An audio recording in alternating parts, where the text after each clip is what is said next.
Hello. Good, good.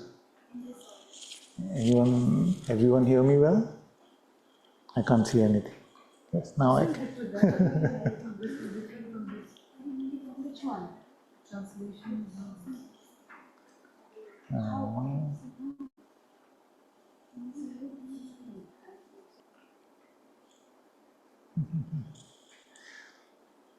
So what is happening is that Ravan's oppression of the world was too strong. Not just of the world, but all the lokas, all the beings in all the realms were being oppressed by Ravan in a very strong way. So then all the devatas, including Brahma himself, went to Sri Hari, went to Vishnu Ji and said, please help, there's too much oppression.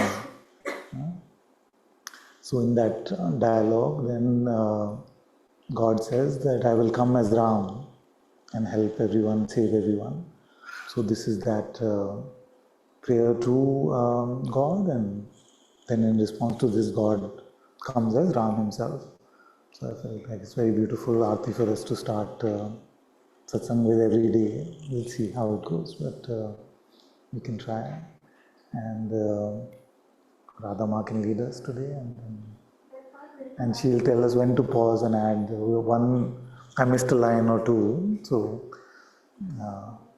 all the good lines Meera Ma is saying. So yeah. So we'll get more printouts tomorrow, next time. Geeta. Yeah. And then, yeah. Take the mic. So try to follow along. The tune will take a few satsangs to get used to.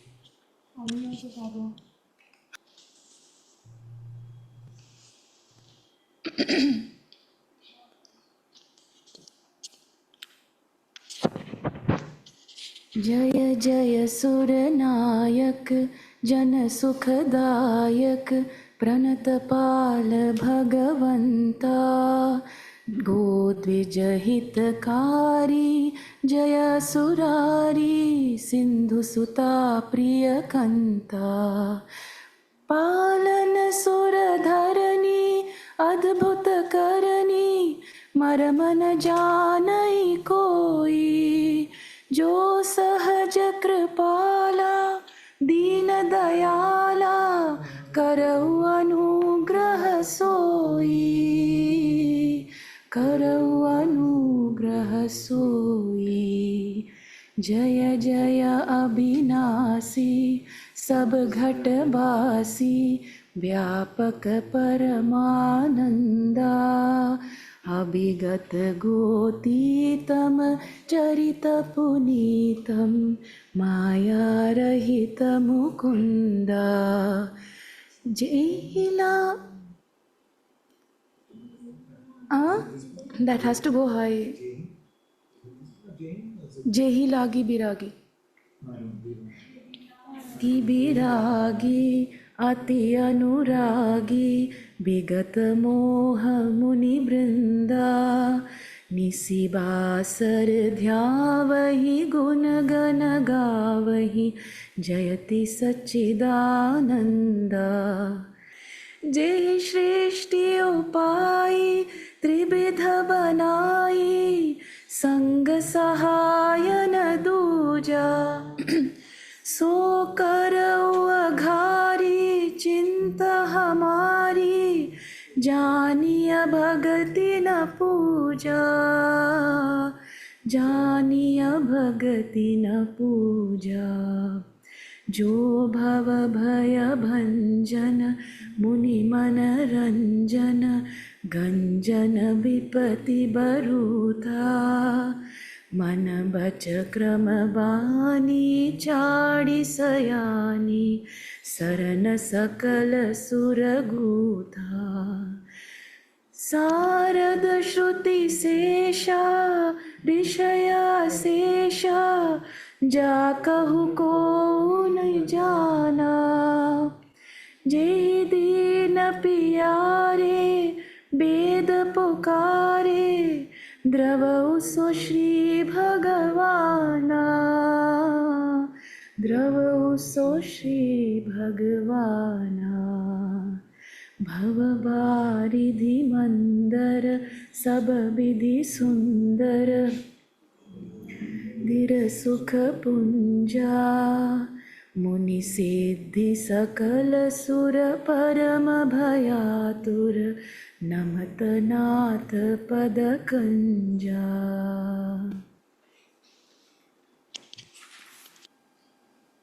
जय जय सुरनायक जन सुखदायक प्रणत पाल भगवंता गोद्विज हितकारी जया सुरारी सिंधु सुता प्रिय कंता पालन सुरधरणी अद्भुत करनी मरण न जानई कोई जो सहज कृपाला दीन दयाला करऊ अनुग्रह सोई करऊ अनुग्रह सोई।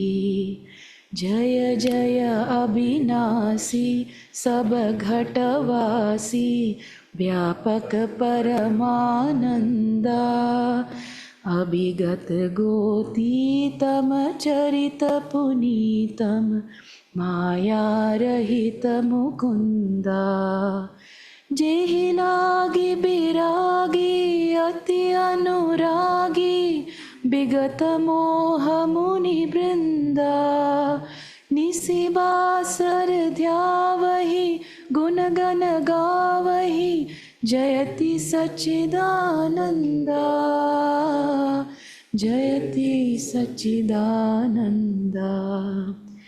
जेहि सृष्टि उपाई त्रिविध बनाई संग सहाय न दूजा सो कर उअघारी चिंत हमारी जानिय भगति न पूजा। जो भव भय भंजन मुनि मन जन गंजन विपति बरूथा मन बच क्रम बानी छाड़ी सयानी सरन सकल सुर जूथा सरन सकल सुर जूथा।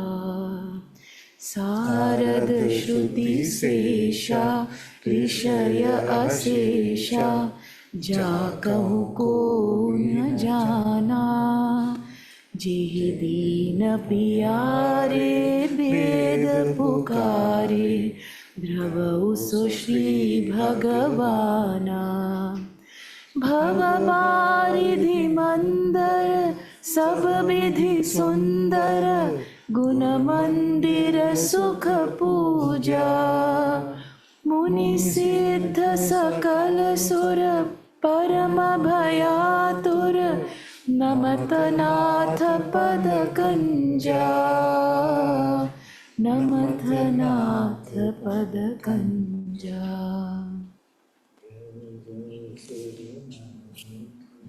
जन सुखदायक प्रणत पाल भगवंता गोद्विज हितकारी जय सुरारी सिंधु सुता प्रिय कंता पालन सुरधरनी अद्भुत करनी मरम न जानई कोई जो सहज कृपाला दीन दयाला करु अनुग्रह सोई करु अनुग्रह सोई।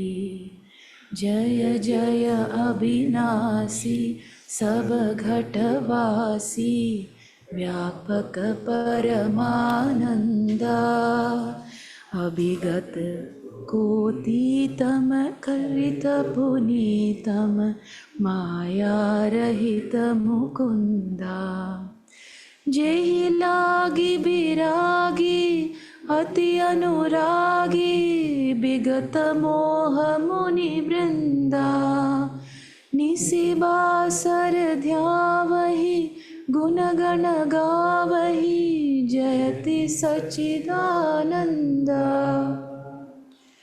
जयति सच्चिदानंद जेहि सृष्टि उपाई त्रिविध बनाई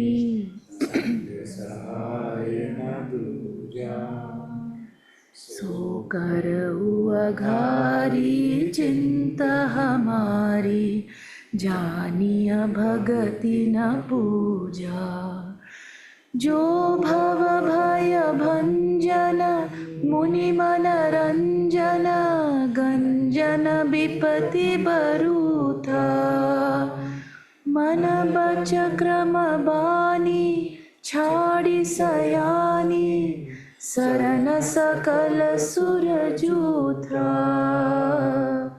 शरण सकल सुर जूथा सारद श्रुति शेषा विषय अशेषा जा कहूँ कोई न जाना जेहि दीन पियारे वेद पुकारे द्रवउ श्री भगवाना भव बारिधि मंदर सब विधि सुंदर गुण मंदिर सुख पुंजा मुनि सिद्ध सकल सुर परम भयातुर नमत नाथ पद कंजा नमत नाथ पद कंजा.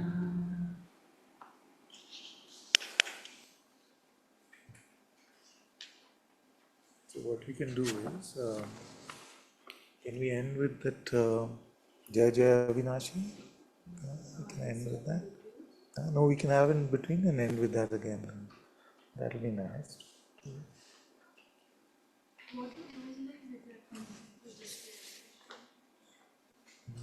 Jai Jai Avinashi is the one who is beyond destruction, who cannot be destroyed. Gat Gat Vasi, Har Gat Vasi. The one who resides in all our heart, inside. Ghat is literally body, but within our heart. Then it's okay. We'll look at it. You will hear it. It's in the Ramcharitmanas.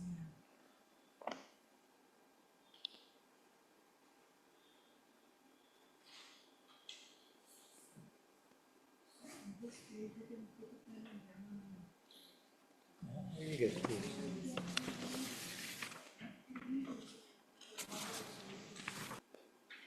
It's good to start with this. Would you say no even if you wanted to?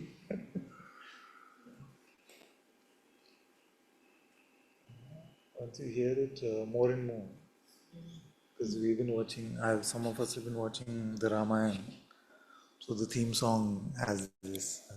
Should I play the original? Okay.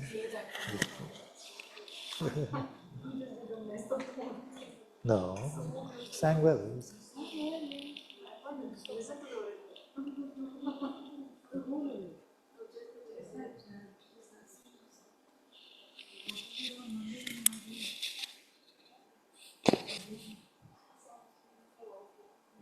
But Radha will do the fast tempo part.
We'll have to edit all this out. We'll get copyright block or something. The bhajan. No, our singing is fine. I think so hopeless that We may need to edit out because of that. Not singing properly. There's no copyright on this. It can't be the. Tulsi Das ji is getting royalties on this one.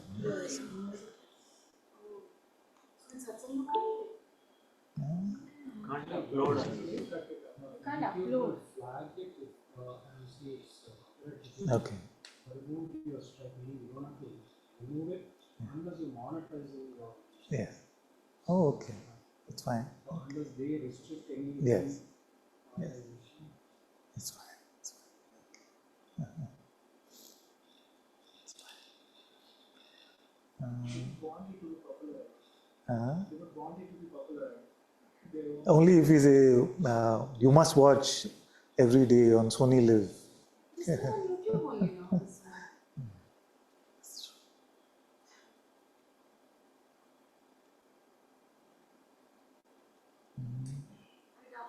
So did we sing the same thing or no? No. One thing is there that when the Bindu is there, the Samita Punitam. I don't know whether we're doing the, at least I was not doing the Ma part. With the Bindu. Oh, you're singing only the? No, ta something like the Chandra Bindu or there's the dot, no? Not this Chandra Bindu. But I was not doing the full Charitam, Punitam.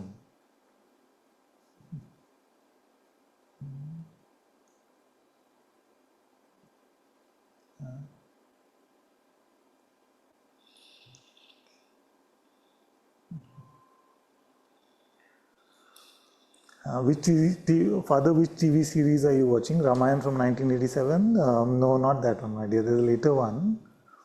It's somebody can share a link. Somebody from India can share a link to Srimad Ramayana, the later one, latest one.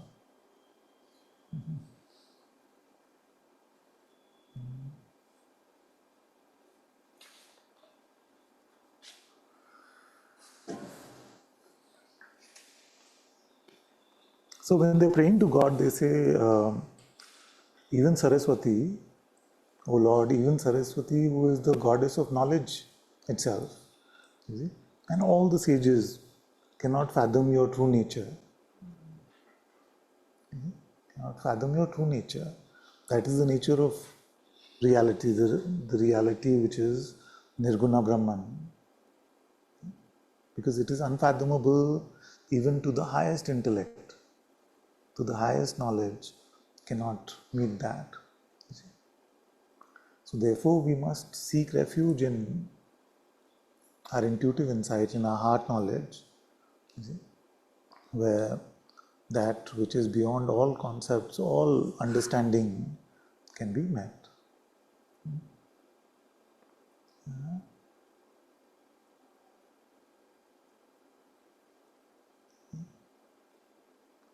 The good thing about this is that in this heart, in this presence of God, in the Atma within, we can spend our whole life. We don't have to go there just for self-knowledge, in the sense that everything is contained in self-knowledge, but we are not just going to God's presence so that we can find Nirguna Brahman, or recognize ourselves as that pure awareness, but just for the love of God. Why must we remain in God's presence? For the love of God. And in that love of God, our thirst for the knowledge will be quenched. We will recognize the highest. And it can be, some of you may feel, but I don't feel this love of God, love for God. So your thirst for knowledge will lead to that love of God, love for God. It works either way. So if you're thirsting for knowledge, or you're wanting to meet true love, unconditional love, we must rely only on God's presence within ourselves. Because only there can we meet these. In our highest understanding, we can never meet these.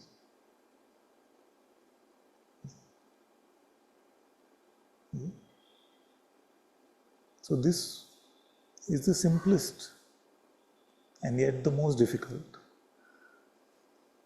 It's simple, no? I'm just saying, stay with God's presence. What is the difficulty? Stay with your Atma within, which is the highest teacher. It shows you that which is beyond all fathoming, beyond all understanding, and it is the most loving. It is the source of all love and light. So stay with the Atma within. Simple. The simpler you are, the simpler this is. Huh? The simpler you are, the simpler this is. The more innocent we are, the simpler this is. Like Jesus calling the children and saying, you have to become like them to enter the kingdom of heaven. See, what did he mean? Did he mean that we have to, what is that movie? Yeah? Huh? There's a Brad Pitt movie where he ages backwards. What is Benjamin Button. So we are not, he's not saying we must become like Benjamin Button, at least not outwardly. We need to, what did she say? Honey, I shrunk. Honey, I shrunk the kids. Stop. Okay, that is a classic. But so he's not talking about Honey, I Shrunk the Kids. He's not talking about physically aging. He's saying that we must become innocent like a child, reliant completely on their mother. You see, for everything. So we have to become reliant completely on the Atma within, on the Holy Spirit within ourselves. You see, and allow Him to move everything, allow Him to guide us on everything. You see? So, simple. Simple? No. Even in first satsang, it's straightforward. Yeah. So then what makes it difficult? And then some may say, but how do I do that? I don't know, tell me. So I can tell them, okay, just remain open and empty. Allow all your thoughts, ideas, judgments, all these things to come and go. And you will naturally remain in God's presence. You see? That is one. The second is I may say, you just pray, keep praying. Some of you now have picked your mantras, you know what to chant, what to pray. So remain with God's name. And as you remain with God's name, His presence will become more and more clear, will become more and more apparent. You see? So remain like that. You see? So, but most of us are struggling with this. Yeah? How do I know we are struggling? Because almost on a daily basis, I get reports which are not about God. You see? And then how do we manage to replace God in our life? By either not remaining open and empty in this way or leaving our prayer. You see, you cannot truly bring your focus to God and then worry about yourself, can you? Yeah? This you must try. You must try to see that if your focus is on God, what is prayer? You see, what is open and empty? Either way, our focus remains on reality, our focus remains on God. You see? Now keep your focus on that and then worry about yourself. You see? So, because I notice the worry about yourself, I also then can conclude that we are not remaining either fully open and empty or we are not praying all the time. So, because what makes it difficult, that is where the question comes from. What makes it difficult? What is the root reason why this seems difficult? Why? It's very exotic looking drink. Kokum juice.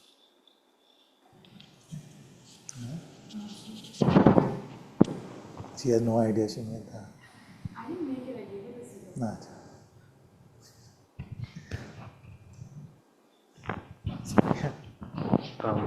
I just wanted to share, Father, I think your core essence, the teaching is, and in fact I read this very beautiful thing, so it's summarized in 4 words. So, Deham, Naham, Koham, Soham, or even you can go Shivoham. So the first step is getting rid of the sense that I am the body. That's the root of all. So once we get stuck in, that I am the body and I'm the seeker seeking God, we're maybe very sincere, but again, we're in a situation of duality. Exactly. And then the thoughts keep coming because since you're in duality, you may be, anchored with God, but when the prayer stops, something else will come. You'll go back into personhood. You're not dissolving. You're not merging. So, I just wanted to share. I think that's if I have to put the root cause would be I am the body. I am the body.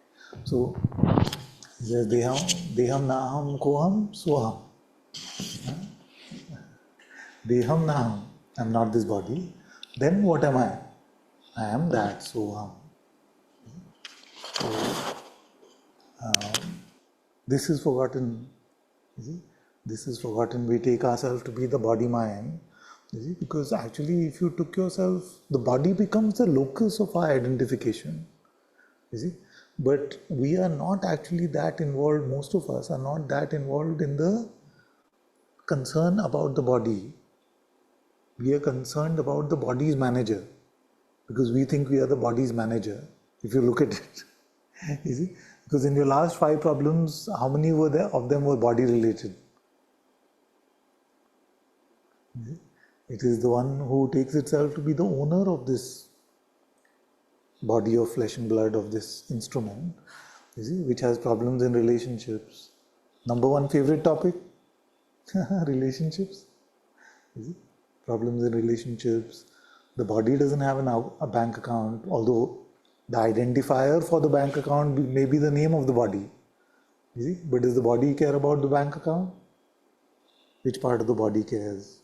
How much money is there in the bank? Body doesn't care. You see? Body is not concerned with even its own health. Body is not saying body is unhealthy, although the mirror may be saying. You see, the body is not concerned. And body is definitely not concerned with finding freedom, finding moksha, finding God, finding reality, finding any sort of meaning. The body is not concerned with. But without this center of identification, then the mind would not have something to point at. So it needs that pointer pointing to this data, saying that this is what you are. So you are not this body.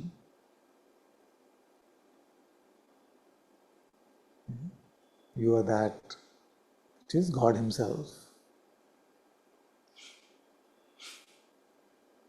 So what is the difficulty in living in your own being, I amness, in God's presence? What makes it difficult? What's your practical experience? Habit? Yes. A habit. So it's just that I'm so used to following. But what is the habit about? What is the addiction to?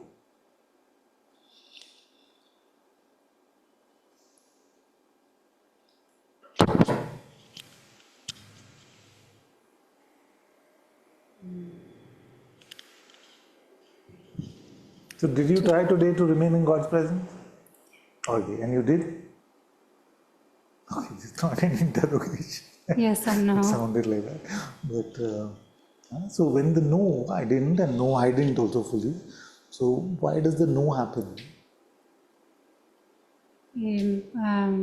First distraction, and then it depends sometimes.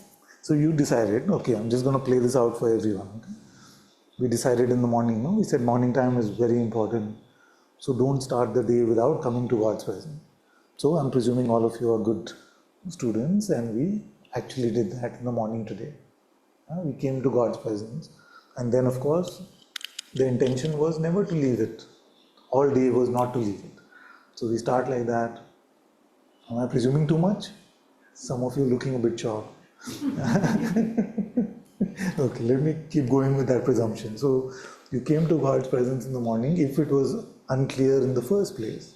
If it was a good day, then you could have started the day itself. You woke up and you felt like, the comforting light of His presence is in my heart. And remember, it's an unperceivable light that I'm talking about, but we've spoken about that often. So this light is shining bright in my heart. What a blessed morning. We start like that. The Atma Darshan is available right in the beginning. But suppose your day didn't start like that. You started your day and it was all about some work or some money problem, some relationship fight, something. So you're feeling, when you are in that mode, is it possible to get a sense of this Atma within? Like that. You see, by definition, we are feeling disconnected, although the Atma has not gone anywhere. But its presence seems distant, it seems notional, just like a concept. It is not really a lived experience. You see, so we may be very conceptually Advaita about it and say, but God is always here, God is only doing everything. You see? But actually we are speaking from a position of being a person, a body mind. Yes? Can everyone try and follow a bit like this? Because the simplicity of this is all that we need. So we may wake up with a sense of what we've been calling a disconnection. It may feel like I am this lump of flesh and it seems there's no light of presence within my heart. It doesn't feel. So then what do? Both can happen or no? What do you mean both? Both. When the first one is when you wake up and you just feel like it's so natural. Usually in the morning is when. Why? Usually in the morning is when there is the most noise. Most noise. Yeah. Usually, yeah, but Yes, then, yes, exactly. That's why yeah. we have to start first thing in the morning, because it can hijack your whole day. And this battle is really for time. So we can't say, oh, right now I'm busy, but God can wait. I will go to Him later when I have more time. Okay? Because this time is what mind is snatching from you. It'll snatch away your whole life like this. You see? So nobody should be under any delusion that I have so much time, it's okay. Today I will spend in resentment. Or today I will spend in pride. Yeah? Or today I will spend in money. See? Or today I will spend in taking care of the body. See? God can wait till tomorrow, because that tomorrow will be too late. Today isn't, but tomorrow will be. Yeah? So we have to go with faith on that we will remain in His love, light and mercy if we start today. So then, if you have a sense of disconnection, then you start your sadhana, your inquiry, your the sitting exercise, the invitation, the EDS, whatever you're doing to bring yourself into that empty space of having no mind, no conceptual mind, so that you make the room for Atma's presence to become apparent.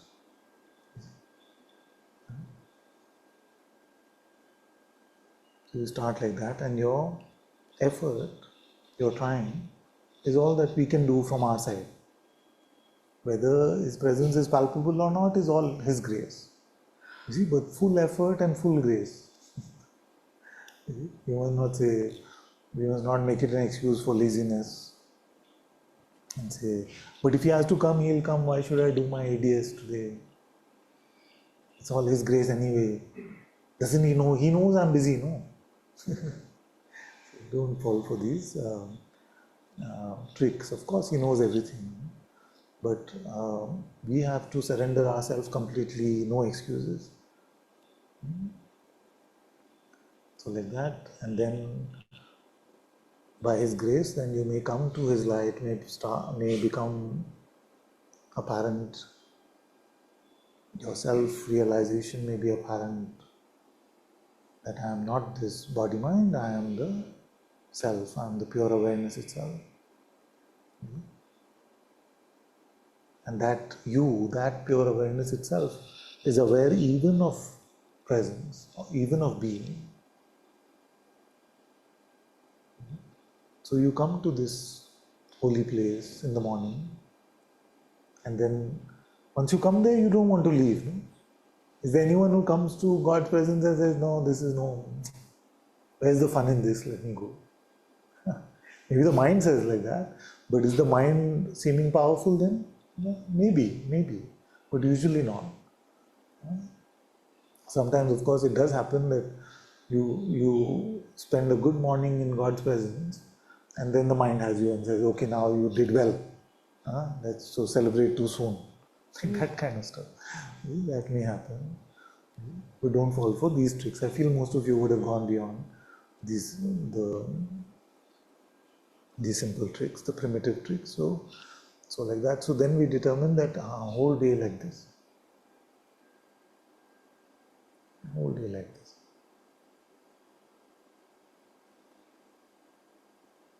And that intention is very important, because in that intention you are saying that I will not focus this day on myself. My focus will be God. I will not take this day away from God. I will belong to God today fully. Do you want to belong to me, the me, or to God? So that intention that I belong to you, God, my life is yours, my heart is yours, everything that I am is yours. That is very important. Then what happens? Then we stay like that for some time. Then the mind throws us something. Usually it starts, maybe it may seem like a harmless thought. Huh? That brother, that sister, what did she tell me yesterday? You may even laugh at it first. You say, oh, yeah. But then it builds. He always does like that. Then that's the second torpedo. Then it lands. Then, yeah, this is actually true. Then we get into the chakra view, the maze of the mind. I say like that, then like this, then like that, then like this, then like this. And pretty soon you are just like, this is my reality. And all that intention to stay with God and God presence seems to become secondary. You feel like you have to deal with your true present reality, which is nothing but a nonsensical narrative. Because we've done this millions of times in satsang itself, where we've seen that the mind cannot determine the nature of one moment also. Like, what is this right now? Yeah.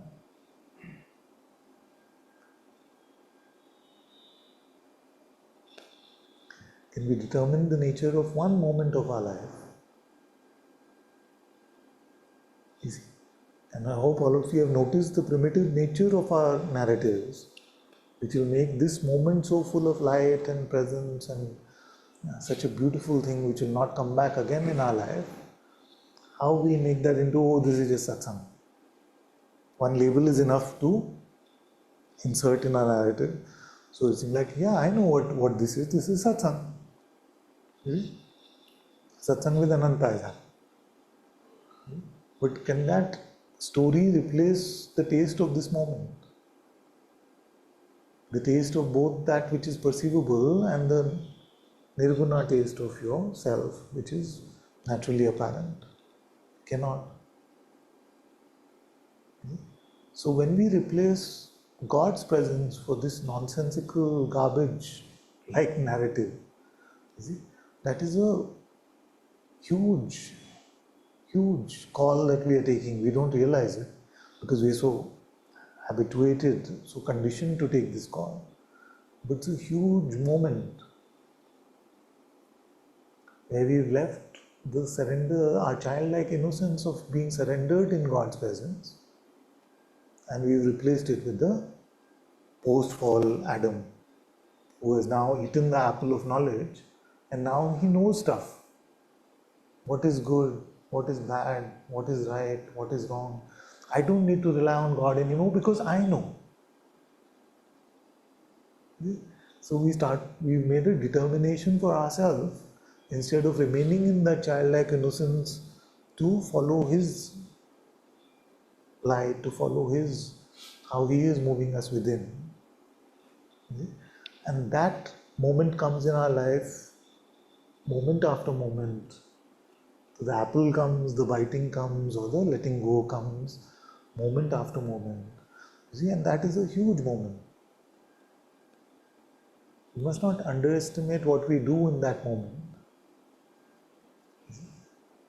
What we do in that moment is say that I will pick myself over God. I will pick my way over God's way. I will pick my version of what is over God's version of what is. I will not remain trusting of how He is moving. I will take the reins of this horse in my own hands. So we want to get a control over life by grabbing its reins. And how does that work out for us? It may give us a provisional sense of victory. You're like, yes. You see, when we feel right, it feels good, no, for a few moments. Like, this is how it is. I am right about this, I am wrong. I was wrong about this. You see, even in the wrongness, there's a rightness. So, what has happened? We have lost the innocence, haven't we? Can you look at such a one and say that one is like innocent like a child? No. When they are judging, when they are determining for themselves, they are no longer an infant of God. So we've lost that innocence where we need to be in that one moment of going with the mind's determination. But does that mean that all is lost then? No, because God in His grace, every moment you have a fresh chance. You see, so nobody should ever say, I don't know if God loves me. Because every moment He gives us a fresh chance. All that is gone. The false takes reinforcement. The truth is naturally present.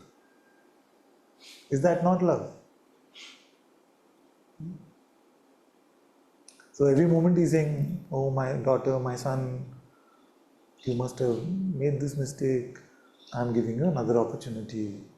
Choose again.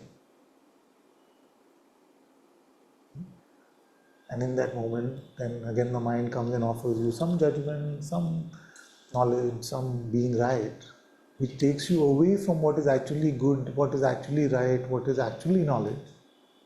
You see?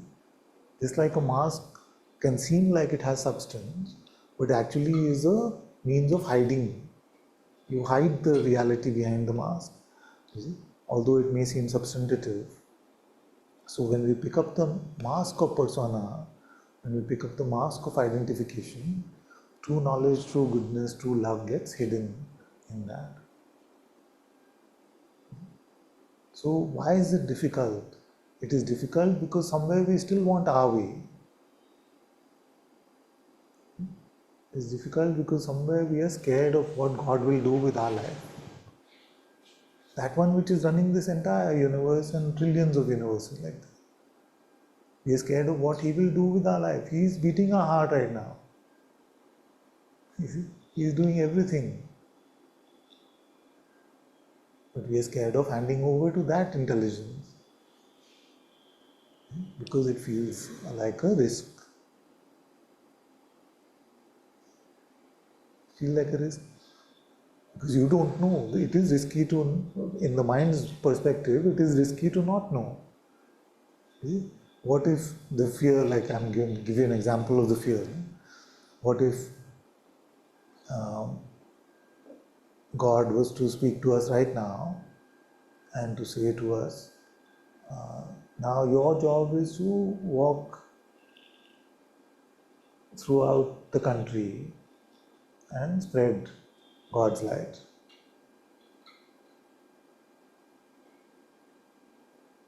What happens to my lease agreement? What happens to my job?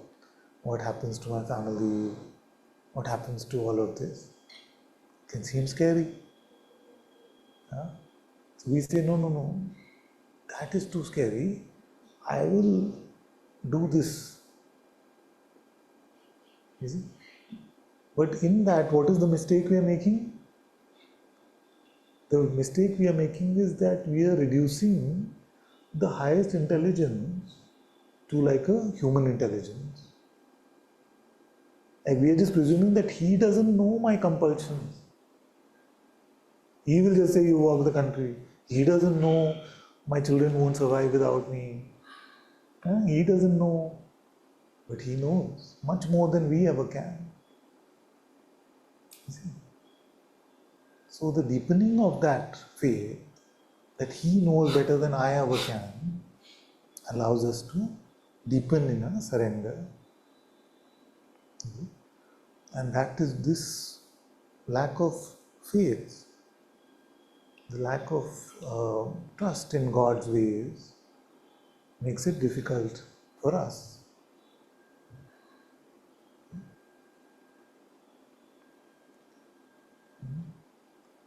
Because all of you have also tasted by now that if you remain empty and in His lap, there is no such thing ever called a problem.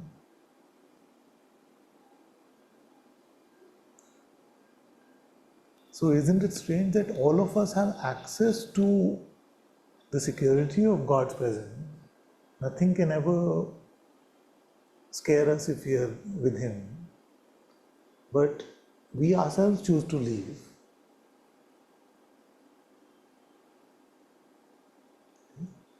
Because it is not possible for us to remain in faith in God, in love in God, in His presence, and be troubled by anything. It is just not possible. You cannot be in heaven and hell at the same time.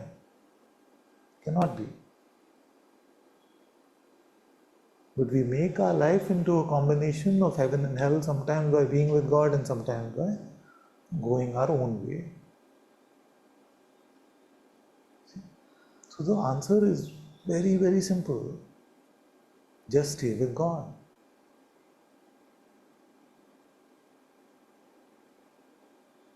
If you stay with God, nothing can ever shake you, trouble you. No perception ever has that power for you to become identified. Identification is hell for yourself and for everyone. Yeah. If you just stay with God, nothing to solve, nothing to fix, no trouble.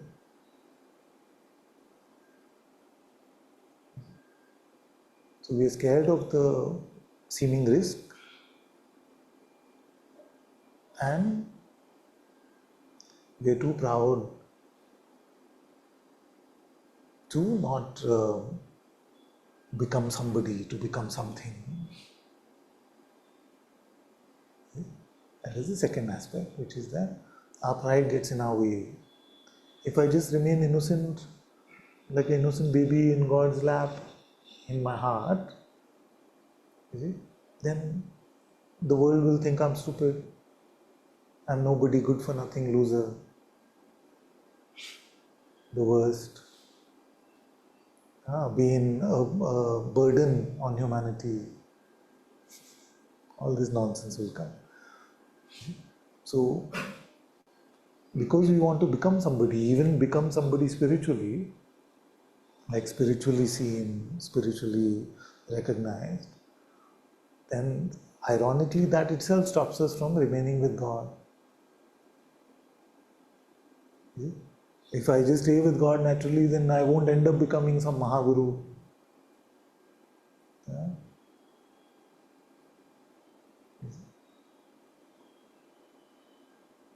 Why will people come to me?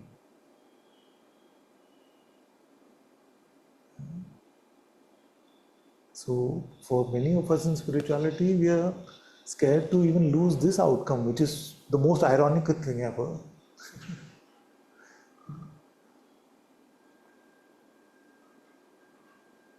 If I leave it to God and if I just become a humble beggar on the street, or even a humble householder in the house, the beggar is not the outward beggar is not a prerequisite. But if I just become even a humble householder, then how will I, spread His light? We'll make the excuses about Him. What is actually about me, about us.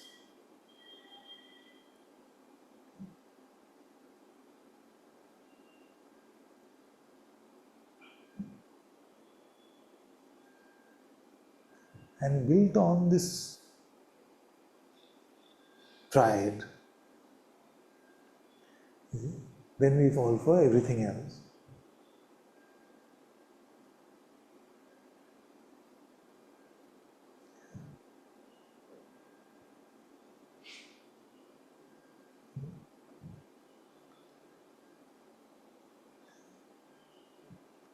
Then humility becomes just a word, just lip service. On a TV show the other day, I saw one politician man, and this politician man, there's another youngster who's talking to him. This is all fictional TV show. So the youngster is saying, you don't do anything positive for anyone, you see? But you do create a lot of trouble wherever you go. Why is that? And you're so old. I mean, what will you get out of this? So this man says, yes, it's true. In fact, somebody saw my astrological chart when I was born and said, this child will never do any good for anyone, but he will destruct a lot of things. And you know why I do it? Because apman sahan nahi hota. Which means I cannot stand an insult, I cannot bear an insult.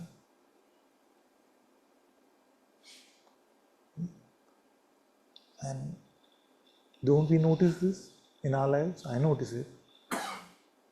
If the person at immigration is not nice to me, it's like, you know, isn't it?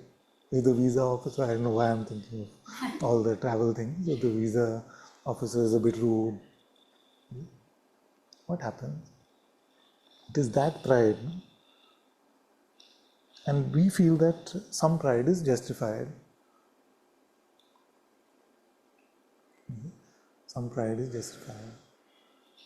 But it's not. If you remain in God's presence and someone insults you, what's it to you? You're one with God. In God's presence, you are one with God. So let that one take on the burden of insulting God. Huh? What's it to you? So we get into this kind of traps where our righteousness takes us away from God's presence.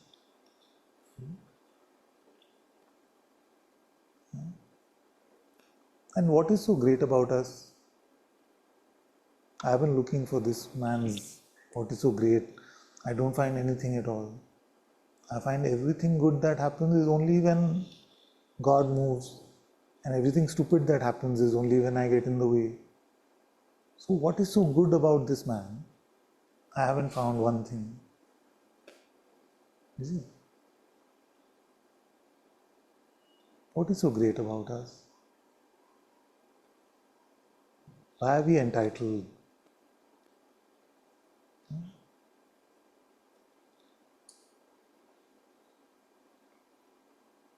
So this entitlement blocks our humility. But remember that nobody should ever think that they have something to give the world or offer the world.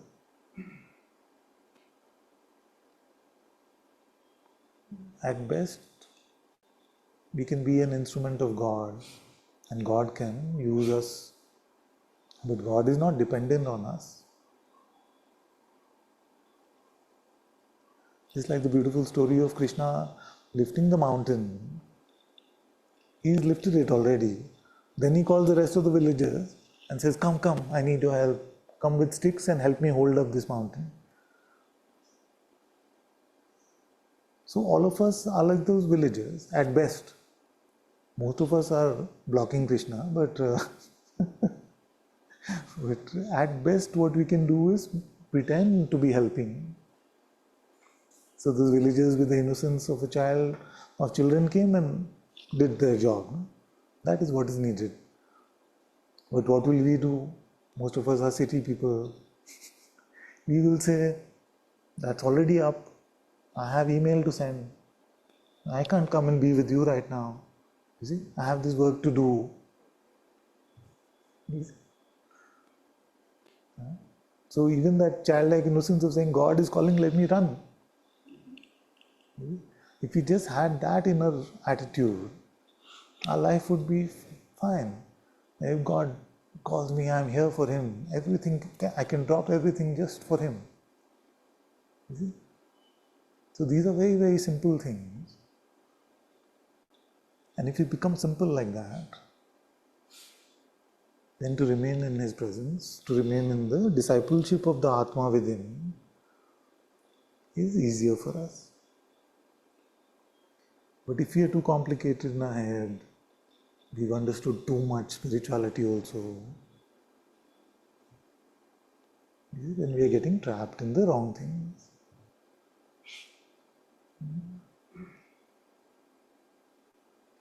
So return to innocence.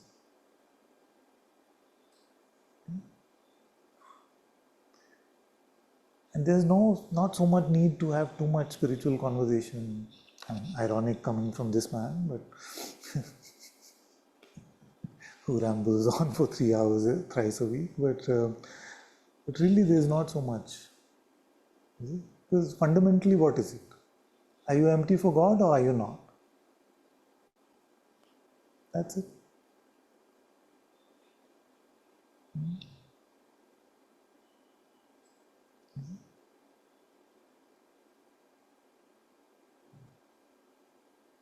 See, all the rest, as a deep intuitive understanding, is gifted to us in our heart.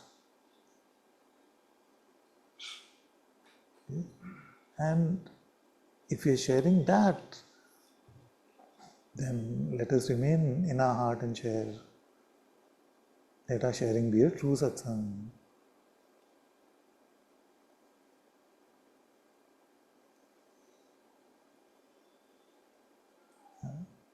One child who's not here, she's traveling, but she's one of the ones who came to me like 12 years back when I just started sharing. And she says to me that, Father, when we used to go back, we used to just then say, oh, but you are coming from this place of ego, I'm coming from the place of self, and you're this naivety as children. No? We were all children. Their teacher was also a child. So like that, you can get caught up in this kind of spiritual traps of saying, I am coming from the right place, you are coming from the wrong place, this is this and this is that. You see? So learn from the mistakes of the earlier ones, learn from the mistakes of those who came before, and don't get into these traps. You have one question for yourself, am I with God or not? It is not a sword to poke other people with. Are you with God? I'm not said you must ask everyone.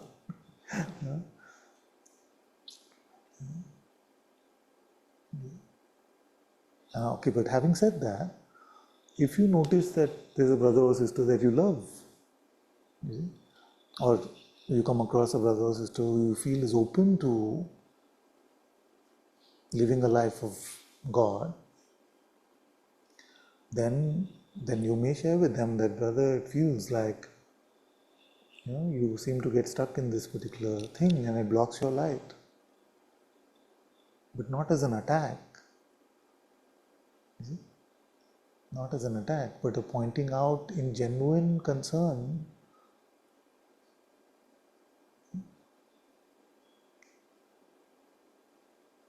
But only if you have the maturity yourself to not make it personal. You see, if you yourself are feeling it's about the sinner and not about the sin, then not ready to talk yet. Not ready to share God's light yet. It must be about the block, because that is constructive. But the instant you make it, you abstract it into the non-existent person, when you make it about somebody, then you're falling for the same trap. So this ability to share about each other as a Sangha without making it personal is very important. But what happens with us is that we are quick to say, this one is like this one is like this one is like that. And we do the same thing in all relationships.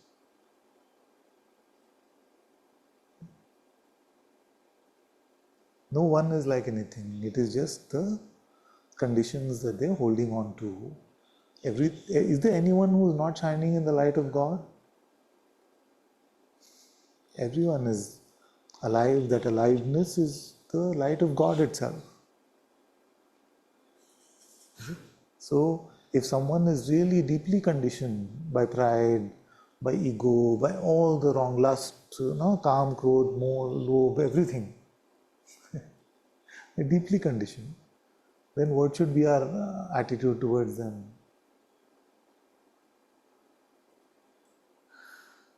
Isn't that of compassion? Has to be, no? Because someone who's living like that is living in their own private hell.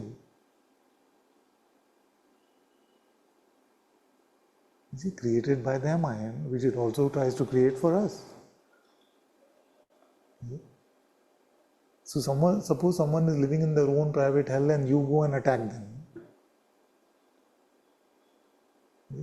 How is that helping anything? Doesn't help.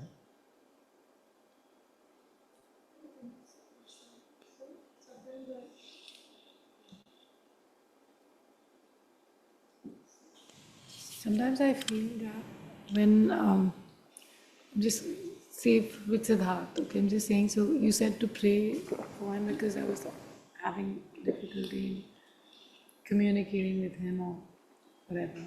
And I'm presuming that he is very far away from God. I'm just in my head here, right? But when I started to pray for him, Father, I could only see my own faults. I couldn't see everything that I had done or said became more apparent to me than his faults. Yes. I mean, it was so horrific that I felt like I was more a sinner than anybody else could have been, and I couldn't even say for sure that he was close to God or not. I couldn't even make that conclusion at all, and it was just some thing in my own mind. Having said that, so I was like really upset that this child wasn't calling me back or whatever, and I remembered what he said and I started really praying for him, and I actually got an SMS saying, yeah, I'm fine, you know. I mean, so it really did, it worked, but it showed me more of all the sin within myself than in anybody else. This is a very, very good point you're making. So what may happen is that once we start living in the way of the heart, or even fancier sometimes can start, if like we've been saying, become a disciple of the Atma. So you just feel like, yeah, I want to be a disciple of the Atma. You know, somebody asks me, what do you do? I'm a disciple of the Atma. You know, it sounds like they'll also be like, wow, he's a disciple of the Atma. You know, like that. It sounds very fancy. But once you start to really take on the discipleship of the Atma within, it is called the holy light for a reason. You see, what does it shine its light on first? Our own blocks. You see? So that emerging of humility happens naturally in the light of the Atma within. You see? So if you're starting to see your own blocks, you're starting to see that who are you to judge anyone? You yourself are so caught up in selfishness. When we start to see this for ourselves, then that can be the tough initiation into the discipleship of the Atma. And tough sounding actually, because you're surrounded actually with so much of love inside that you're not really feeling deprived in any way. But this is one of the symptoms of taking on the discipleship of the Holy Spirit, the Atma within. Those who felt like they were just perfect, start to realize that they block God's light so much, moment to moment in their life. You start to see these very subtle seeming things. You see, how do you start to see? Because in the narrative, these things are not there. In the story, you are the hero, the central protagonist. But when you break that story apart, and then you start to see, and you're truthful with yourself, you start to see why you're not constantly living in God's presence. You notice the kind of thoughts you get tempted by, and you notice your own propensity for believing those thoughts. And this propensity is what we are diseased with. This propensity to, the mind can just play like in the human condition, it has the remote control. It just presses, lust, greed, money, relationship, this. See, it presses these buttons and we are dancing to its tunes. See? So till we don't see the symptoms of our disease, then we are living like my daughter when she was 2.5, 3, I don't remember what age, but I told her that I was seeing these red footsteps in the house and I was like running behind her saying, have you got hurt? Is that blood on the floor? She's like, no, it's not blood, it's tomato. But I'm like, but it looks like blood. So she wanted to just deny her way out of it. You see? And we don't realize how appropriate that story is for our condition. Because we just want to deny our way out of it. You see? So when we come to satsang, we start truly looking, then we start to see that I still fall for so many tricks of the mind. And to notice them, and this is such a beautiful story actually, because you started praying to help another, a son, in this case a biological son. You wanted to help your biological son. You wanted to pray for him, and here Spirit is showing you your own blocks.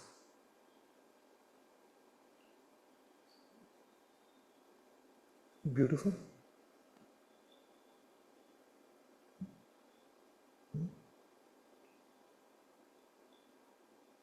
It's very, very touching to transform ourselves in this way, to recognize that actually the only trouble is with myself.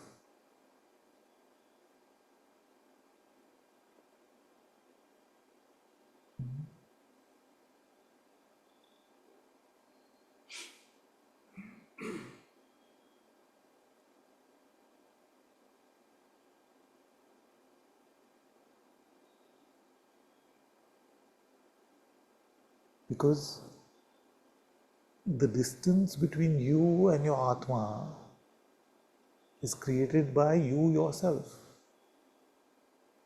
That it is actually zero, there is no distance.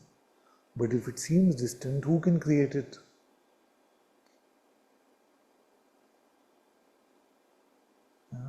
Can someone from the outside create a distance between you and your Atma? It is your Atma. Literally, Atma means you. It is literally you. But the seeming distance, we like to say, you did. You are doing this to me. You see? But the only difference between heaven and hell is you are Atma. Seeming distance or no distance. You see? So, in the ways of the Atma within, we learn to see this block, what blocks us within ourselves.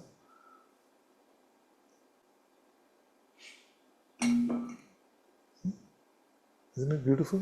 It may sound scary actually, because to the ego it would rather just sit and blame everybody else. You are responsible for my condition. It's very humbling. It's true. It's not as if it's, you can't, when you hear it from in your heart, you can't deny the truth because it's just showing you, it's really, I think it's really it's a gift because there's something that can be changed. There's not something which is written in my... We recognize what we need to work on, what we really need to pray for. See? So it's very beautiful because this brings these blind spots. Our own pride is always hidden.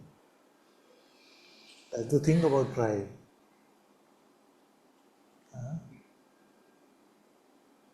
Like Guruji used to say, we can't smell our own breath, but everyone around us can. So our pride is like that. Because we can't see it.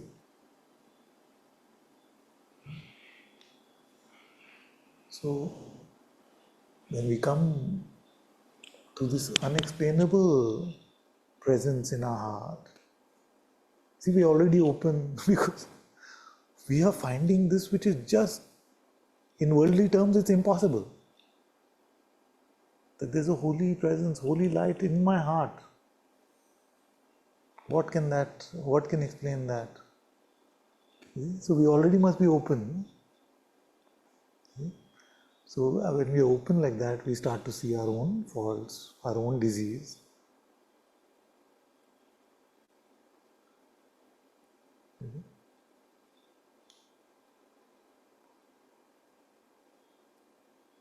And then the true project begins. Humility, humility, humility, faith, faith, faith, love, love, love. Because that heals us from within.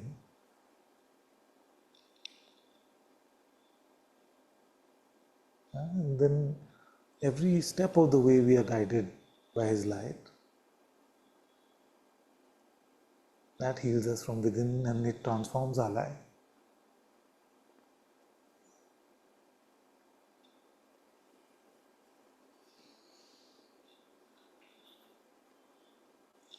Then you're not so concerned about the outer. The outer is no longer a problem. You may find it even joyful moment to moment. You see? But it doesn't have the potential to scare you now. You see? Because if you are holding Krishna's hand in your heart, you're holding Jesus' hand, you're holding Ram's hand in your heart, Hanumanji's hand, whatever aspect, whatever expression of God you prefer. If you're holding that, then what in the world can scare you?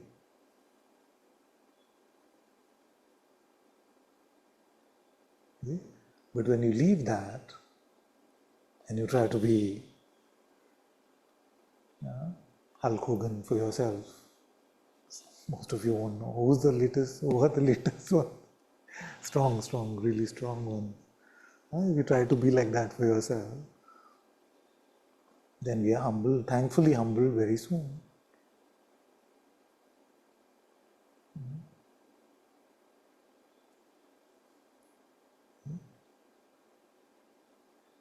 But when, and this brings us back to the beginning of Satsang, that Ravan, who everyone was oppressed by, is where? Is within all of us. You see? And when that, like we called it a habit, I've been saying disease also, that when that disease spreads too much, and it seems like this whole world is being oppressed in that disease of egotism, you see? Then it is said that God Himself comes in a human form. So full God and full human.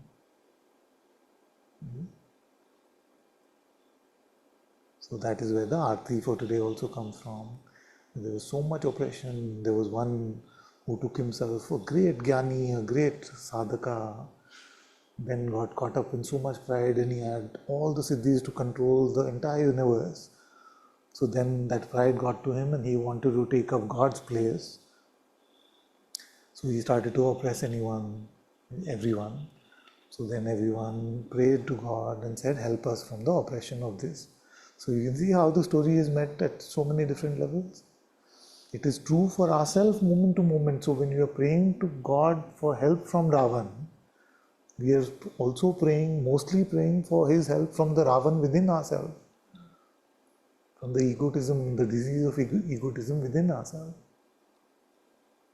You see, that's why a prayer written by Tulsidaji many hundred years ago is still so relevant today, as most prayers are.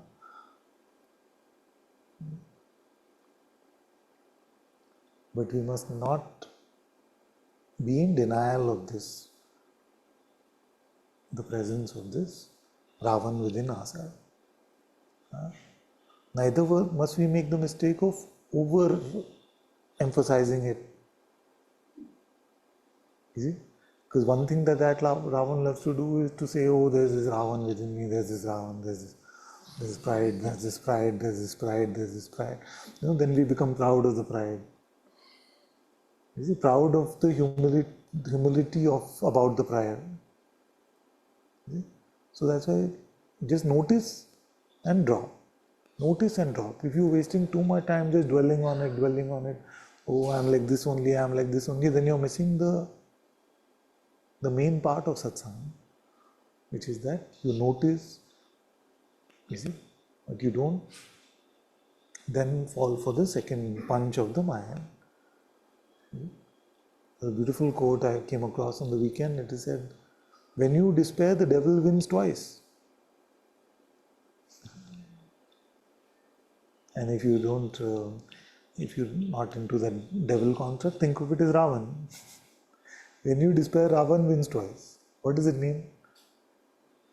At first, it caught you. You see, first it caught you and you became proud or did some stupidity, foolishness. You see, you left God basically for that point of time. Then it catches you with the two punch, which is really the knockout punch. You see, the first was just a jab. Second is the main punch where we say, I am guilty and I am unworthy, this will not happen for me. And still we are leaving God in that despair. So then Ravan has won twice, hasn't it? You see? So what is the way of a true sadhaka? Just notice and you drop. Return to God. Notice, I fell for this trick again. Not again. Never again. Return.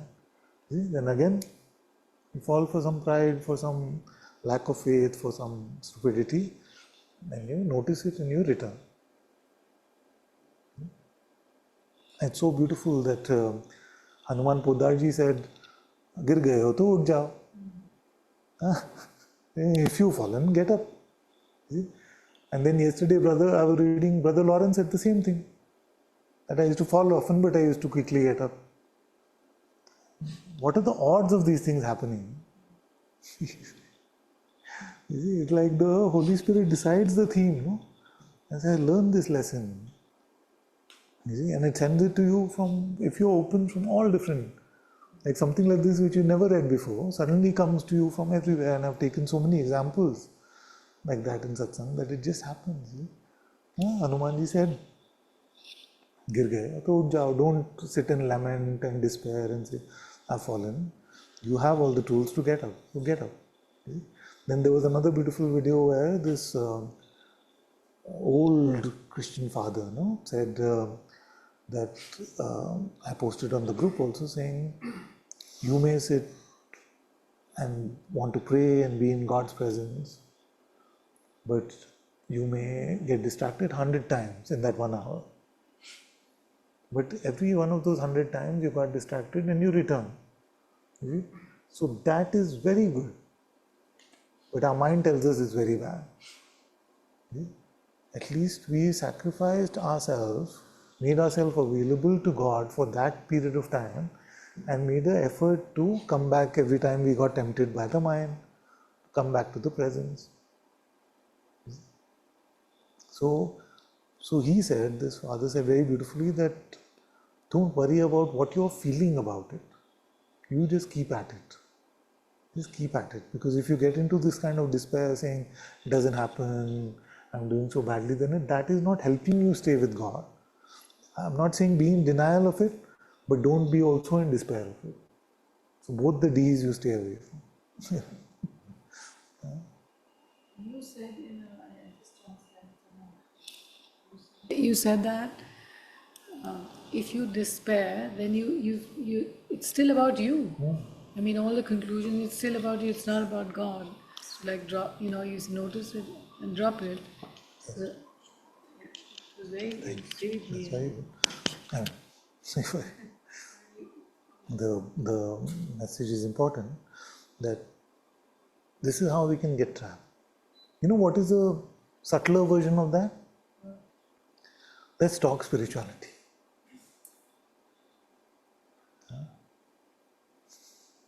Let's talk spirituality. Such a good thing to do.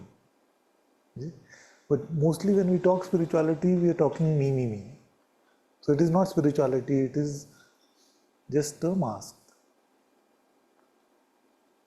So if the taste is not of God, the taste is how smart I am, how much I've understood, how much me, then we must cut out these conversations fully.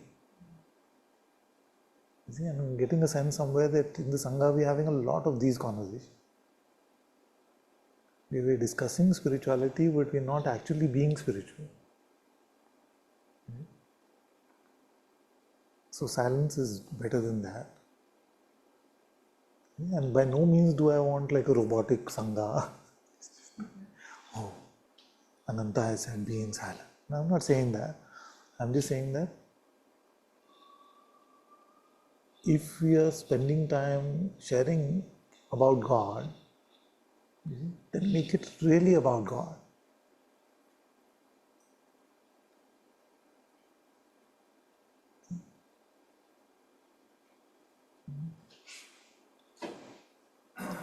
Because don't waste time on spiritual things.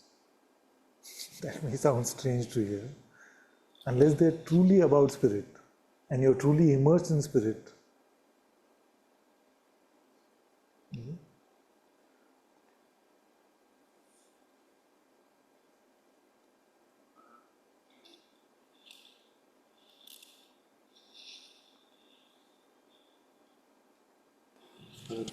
Being with you for not so long, and trying to be with presence, Father, still there's so much level of irritation when it comes.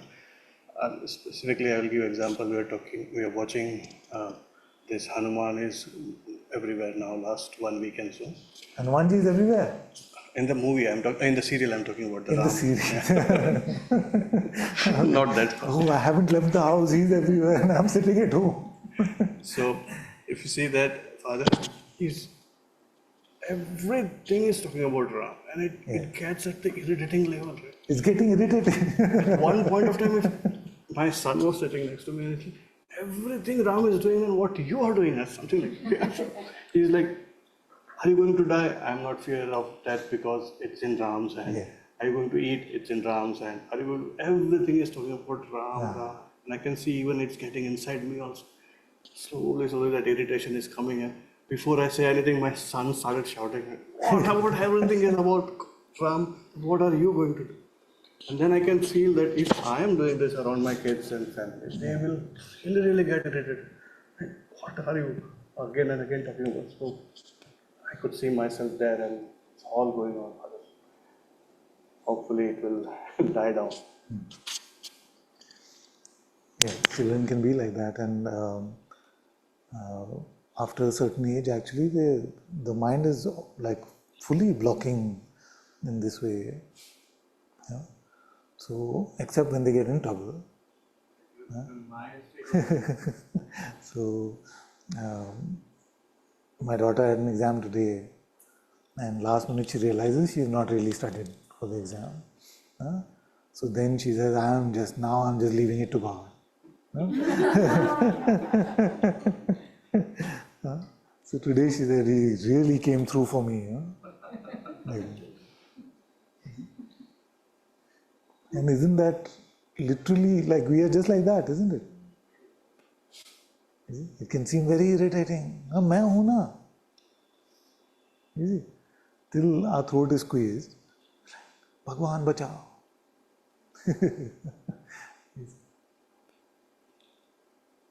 That's what we have been taught to do. That you try your best.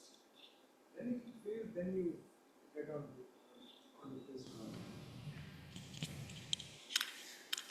I think, Guruji, that's what we have been taught from childhood onwards. Like, you try your best, you give your best, and then even then you're not able to achieve it.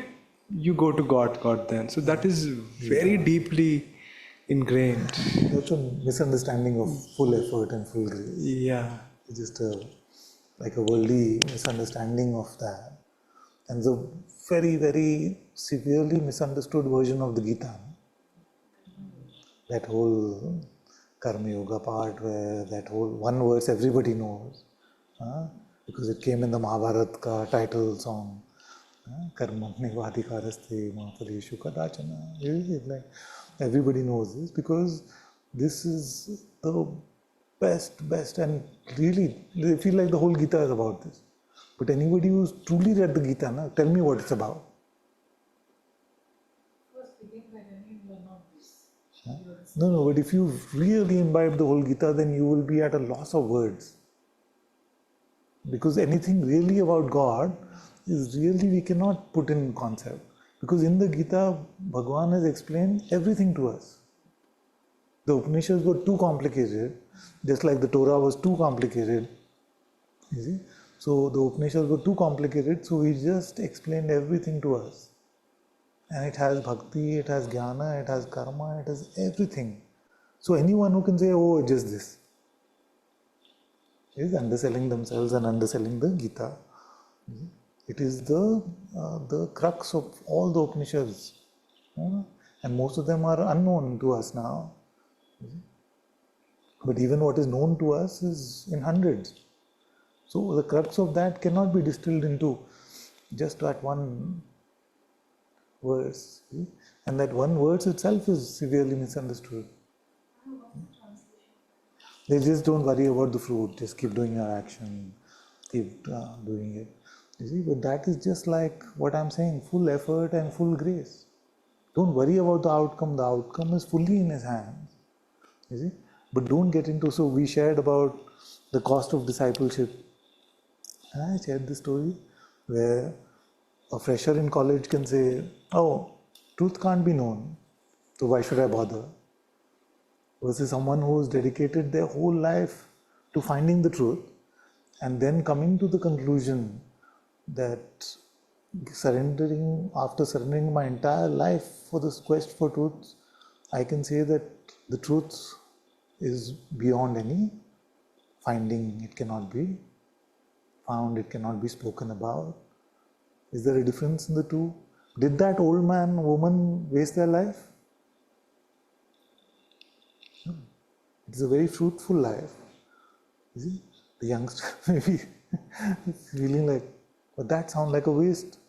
If he's just going to come to that point where he's going to say, but the truth cannot be found, then why don't I just conclude that right away and just not bother? You see? So then that is what has happened in spirituality also. You see? The cost of discipleship has been forgotten. And grace has become the cheapest commodity. Everyone says, all God's grace, whatever is His will. We don't live like that. We don't surrender ourselves. We don't wait for His light to move us and guide us. But it's just become a lip service spirituality where very conveniently we just say, all is God's grace. All is Guru Kripa Kevalam. We say. What is the cost of discipleship? It is our entire life. In the same line, he is also saying that don't be attached to inaction.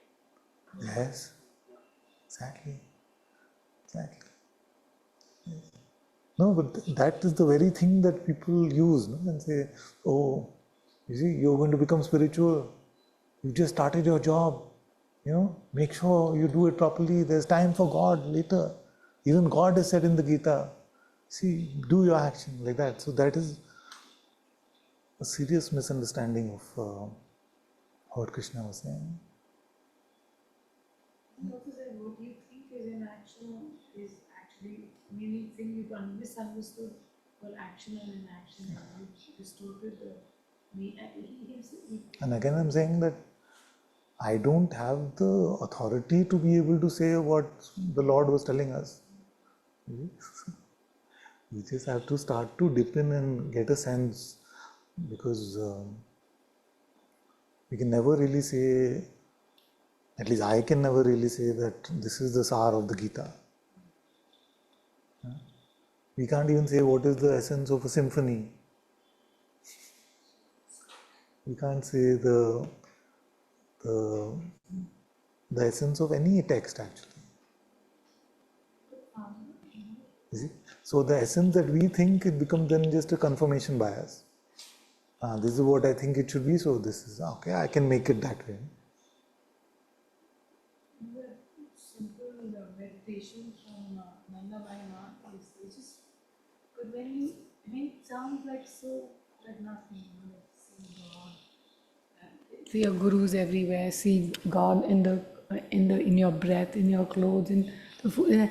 You're just doing it. I can't tell it you experience it like that. Actually, just if you truly just followed it, it was so. What I was trying to say is that somebody who knows it to be true and you follow what they are telling you to be true, then can make you experience it for yourself. Yeah. And that's why the great sages all come to the same point.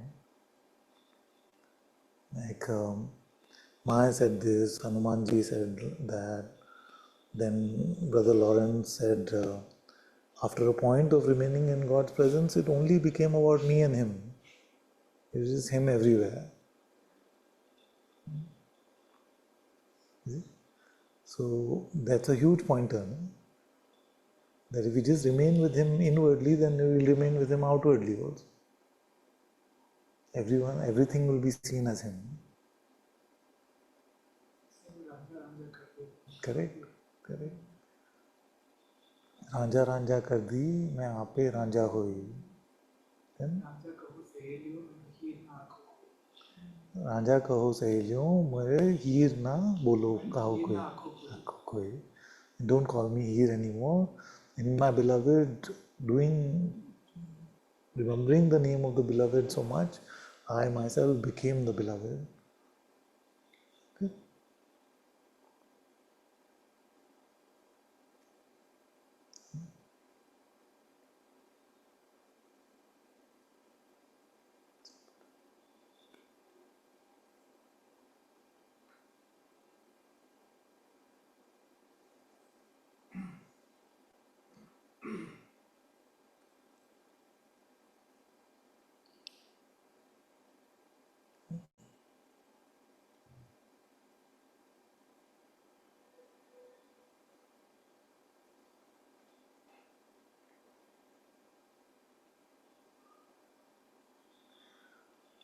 Suppose you woke up one day and you receive news that you have inherited through an unknown relative the entire Snickers factory. Snickers, no, the chocolate bar Snickers. So once you've inherited the entire Snickers factory, Mars or something makes it, or well, then so after that, if you see this one and they're just holding on to a single peanut and obsessing about it, what would you call them? Isn't it? So those who recognize the potential to be with God, who's ever present and available for them, but they are more interested in the me and the world, then we are foolish like that.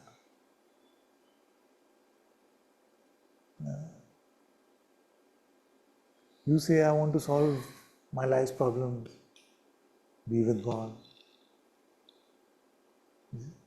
But you cannot say, I want to solve my life's problems only my way.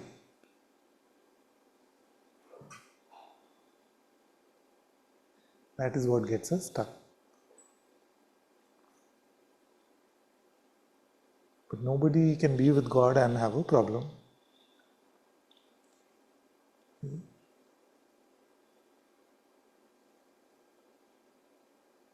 To have a problem, you must leave God.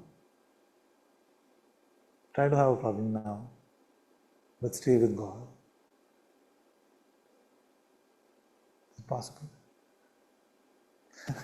Yeah, I like that. Actually trying. I like stay with God's presence and have a problem. We just can't do it. Just can't do it. So even as you're praying, even whatever form of sadhana that you're doing, if you're doing that and having problem, then you in that time you've left God. See? That's why to all my children I've started asking, okay, you have this problem, that means did you leave God for that time? See?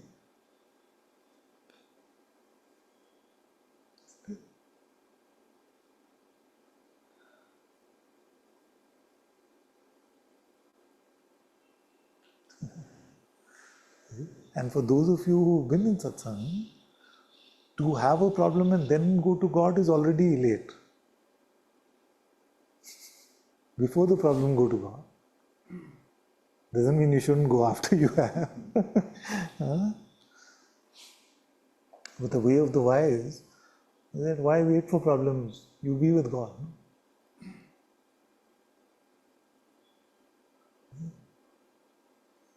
It's called preventive medicine, preventive healthcare rather than curative, isn't it?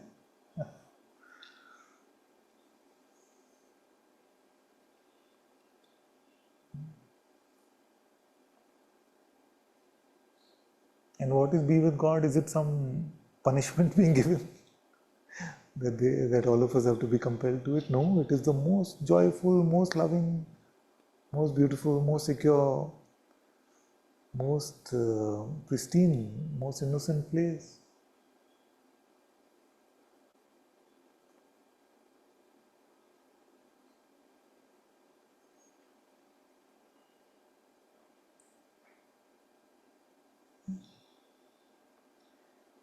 Okay, there's a question that's been waiting for a long time. Let's go to Akshay. Namaste, Bhajan.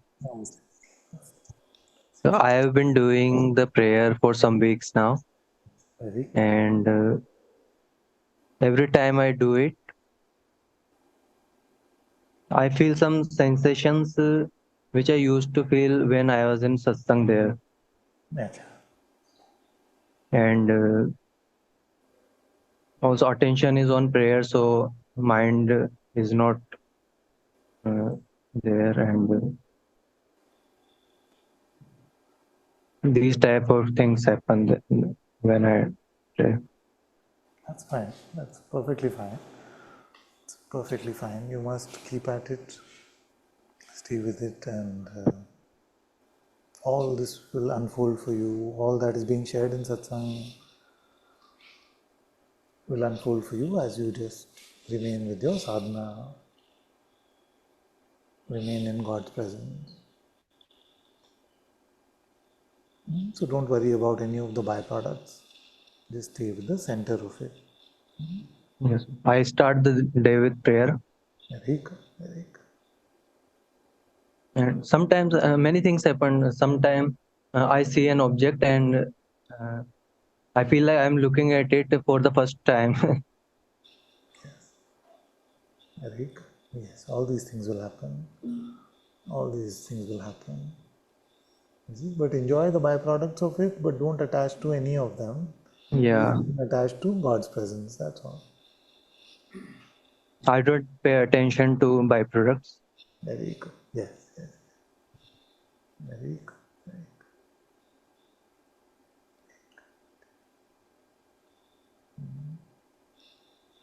Thank you. So welcome. Very welcome. Bless you. Bless you. Very good. Very good.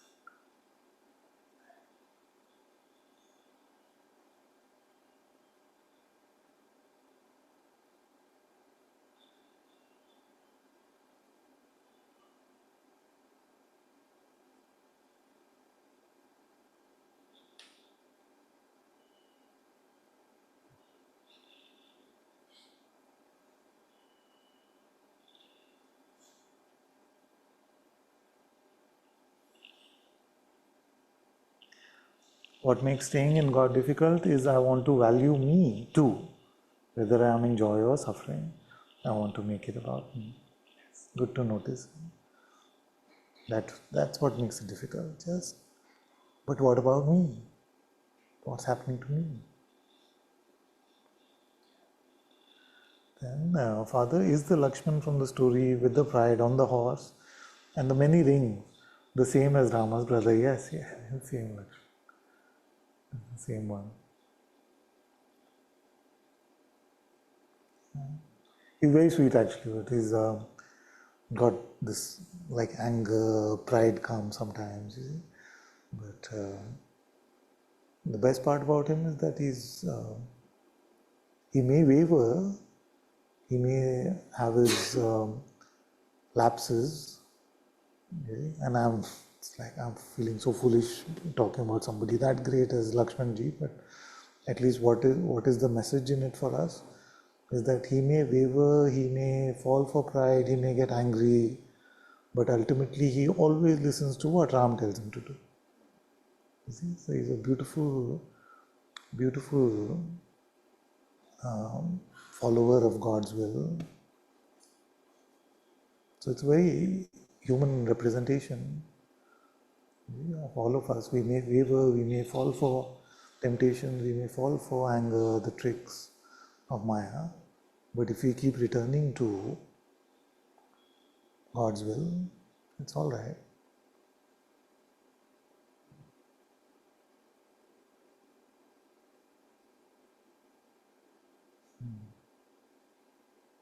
It's very sweet. I'm remembering that moment where Ramji and Lakshmanji, they go to the greatest, one of the greatest devotees ever, Shabri's house. Yeah. I've shared her story earlier. So what Shabri had done in her devotion is that she had tasted all the berries and selected only the best tasting ones. You see? So then she is offering it to Ramji and like a mother, and Lakshmanji is sitting there like, that doesn't seem right. You see? Like in India especially, we have this notion of juta, of this, like some germs will be carried or something like that. But you also have a tradition of passing one piece of cake along to all the 50 people in the room and having that. I remember somebody came from UK once and was like completely scandalized by that. But anyway, Lakshmanji was feeling that what is happening here? The prince, the king actually, the one who would have been king of Ayodhya has come to this lady's house, and she's feeding him with this half-eaten berries, half-eaten things. She's not treating him with the right respect.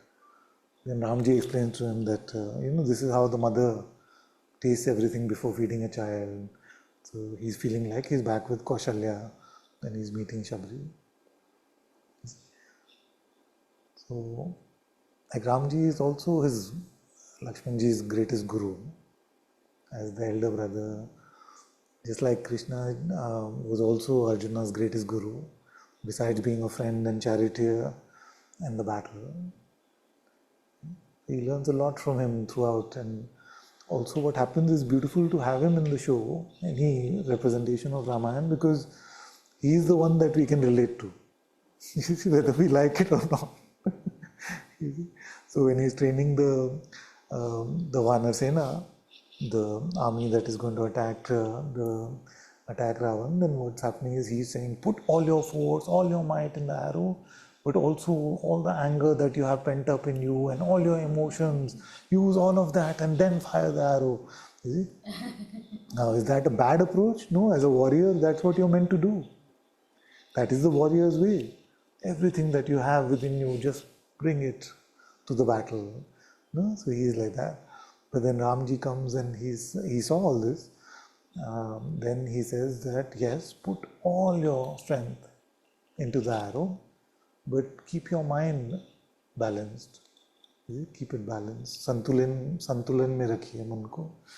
Which means how to mean balance? It has to be empty. No? If a positional mind is not balanced, it's already weighted by the position. It's already weighed down by the position. So a balanced mind is basically an empty mind, a no mind. You see?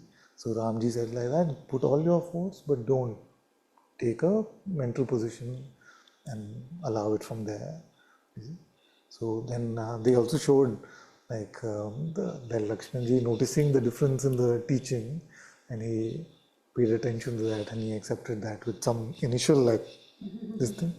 So they have to pick some very good actors to play Lakshman, because all that has to come. The initial irritation, you see?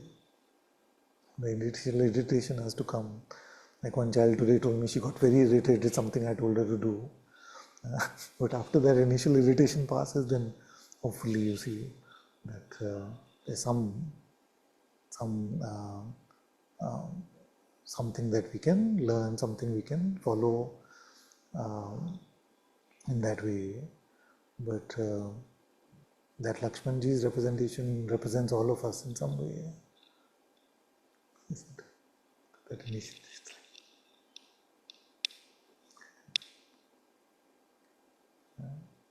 But I'm right about this. Yeah.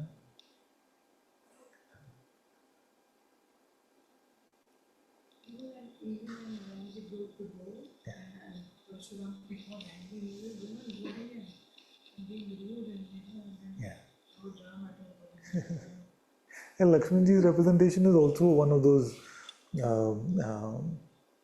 मुझसे अपमान सहन नहीं होता है, but for Ram. Like you could do anything, but don't say anything about Ram. That's it. He comes out all guns blazing. If Ram is troubled in any way by anyone, those fun scenes where Sugriv forgot about his promise. No? As soon as the monsoons are over, I will be ready with my army the next day and we will make a march to Lanka.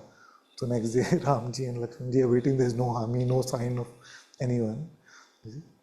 So they send people, they send someone to get Sugriv. There is no answer. He refuses to meet the messengers.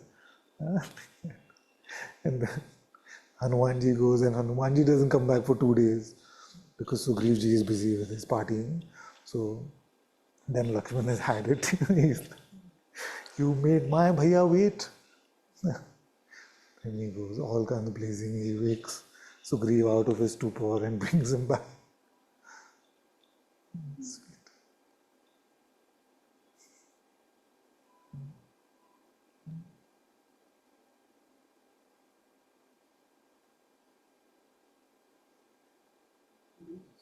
So what Ram said about that you could order effort, emotions, all those things, but you have to be in the presence. No, he just said that all your physical effort and then leave your mind empty. So that is as good as being in the presence. God Yes. because you are open. Exactly. भावनाओं का बाहर नहीं, Yes, yes, you saw that episode? Yes, exactly. मन में संतुलन रखिए, भावनाओं का बाढ़ नहीं. Don't flood it with your emotions and things like that.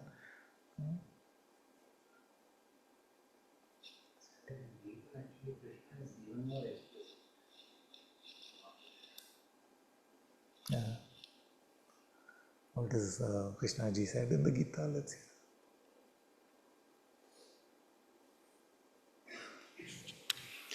Father, in Gita, Krishna is even more explicit to make this point. He tells Arjuna, Tasmat Sarveshu Kaleshu, every moment, Mam Anusmara Yuddhacha. That is, Anusmara literally means unbroken contemplation. Like not even for a moment. Contemplate on me incessantly and fight the war. Beautiful. So this message is coming to us from all directions now. Unceasing prayer, Nirantar japa. And what is Gita's term? Tasmat Sarveshu Kaleshu, Mam Anusmara Yuddhacha. So remain in my remembrance, in my presence throughout, even during the war, especially during the war.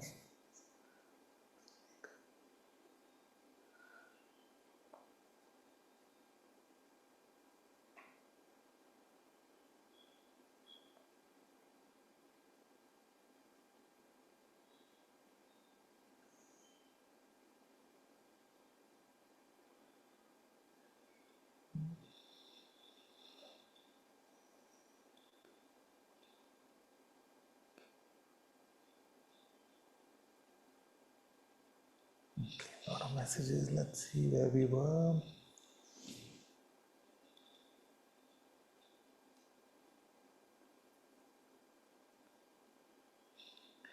The more I read the gospel and sit with it and actually listen, I realize there's much more than can actually be understood. It is so alive and its power is more than just words. Yes.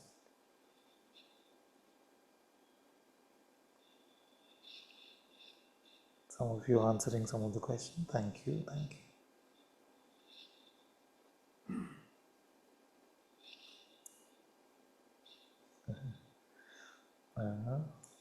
So, Lakshmanji is an avatar of Sheshnag, yes. Bhagavan Vishnu is said to. Also, Balramji was an avatar. Same one, no? That basically came to take care of the Lord even on earth. Bhagavan Vishnu is said to place planet Earth on its hood to bear it. Yes, yes. Sheshnag said, please place the planet on my hood if you so will, but only you are taking care of it. And so with all of my 5 hoods, I will gaze at you with all love every moment. Beautiful. Beautiful. It's fine. It's fine.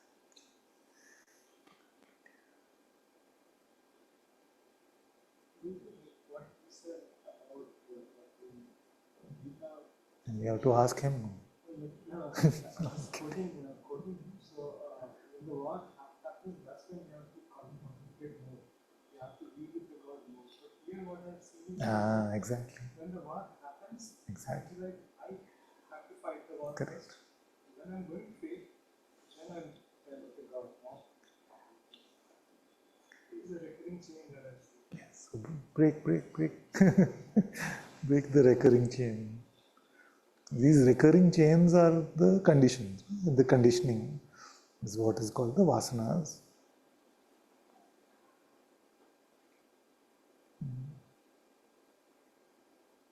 But I like the term chain actually, because these are the chains which keep us down.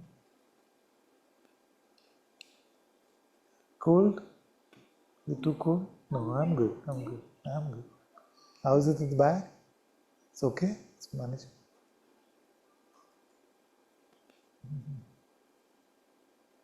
Glad the Bangalore is Bangalore is cooling down and they fix the AC. Oh, that's great.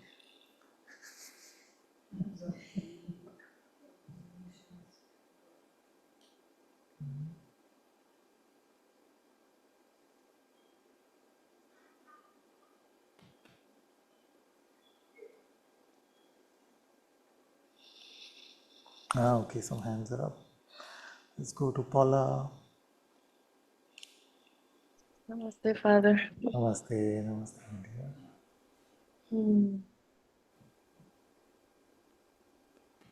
I'm not sure what to say, but it's coming to you again, and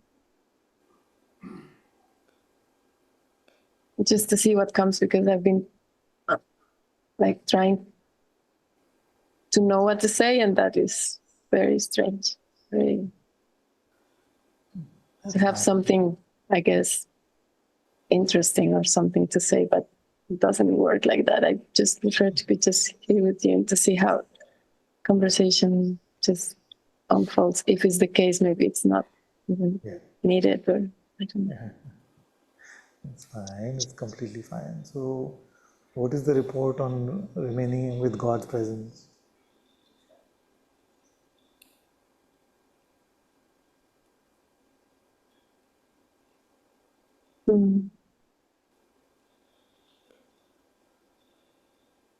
I'm just trying, Father. Yes. So, Colombia, what time is it in Colombia now? It's 9 a.m. 9 a.m. So, okay, so let's not talk about today. How was yesterday?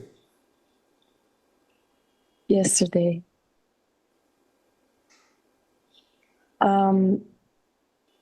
Yesterday, I know for sure that most of the space were occupied by me things. Like I'm now in a process of going through a application for a job that it came suddenly. I wasn't looking for that, but it came and I said, okay, yes, I'll do it. And yes, you said or God said? Said what? Yes to it? Yes. That's a nice question because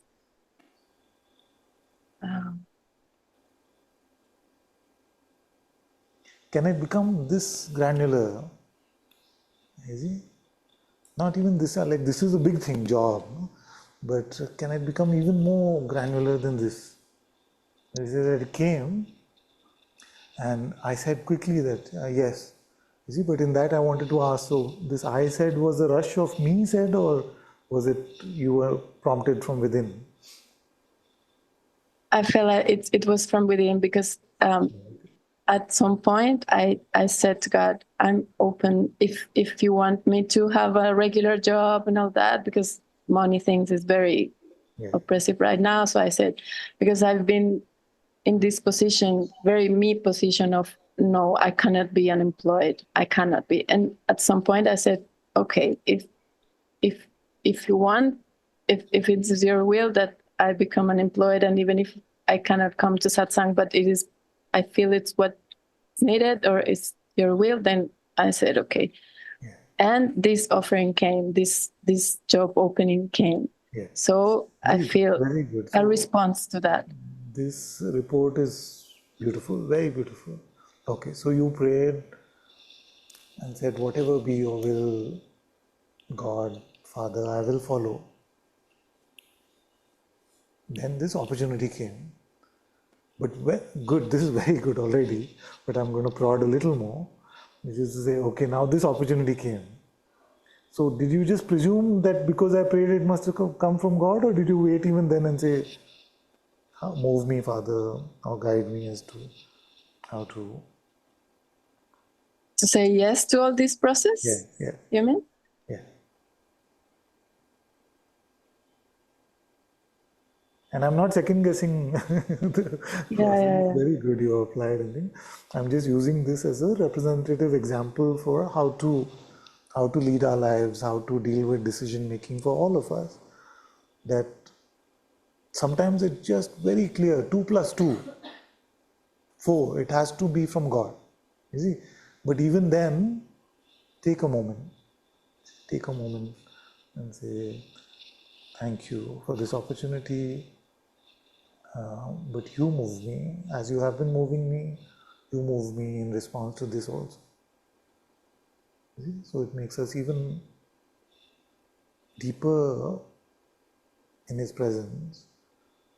Don't allow the mind to ever rush you and have its way with you. Just, okay, it's come. Like that. You see, and it's never too late. Because for God, there is no problem with the past. If He needs to change the past, it's just nothing for Him. So it's never too late to go to Him and say, I don't know whether I really waited for your light, waited for your guidance on this one, but I notice it now. Please help me, Father. Please help me shine your light on this, and whatever be your will.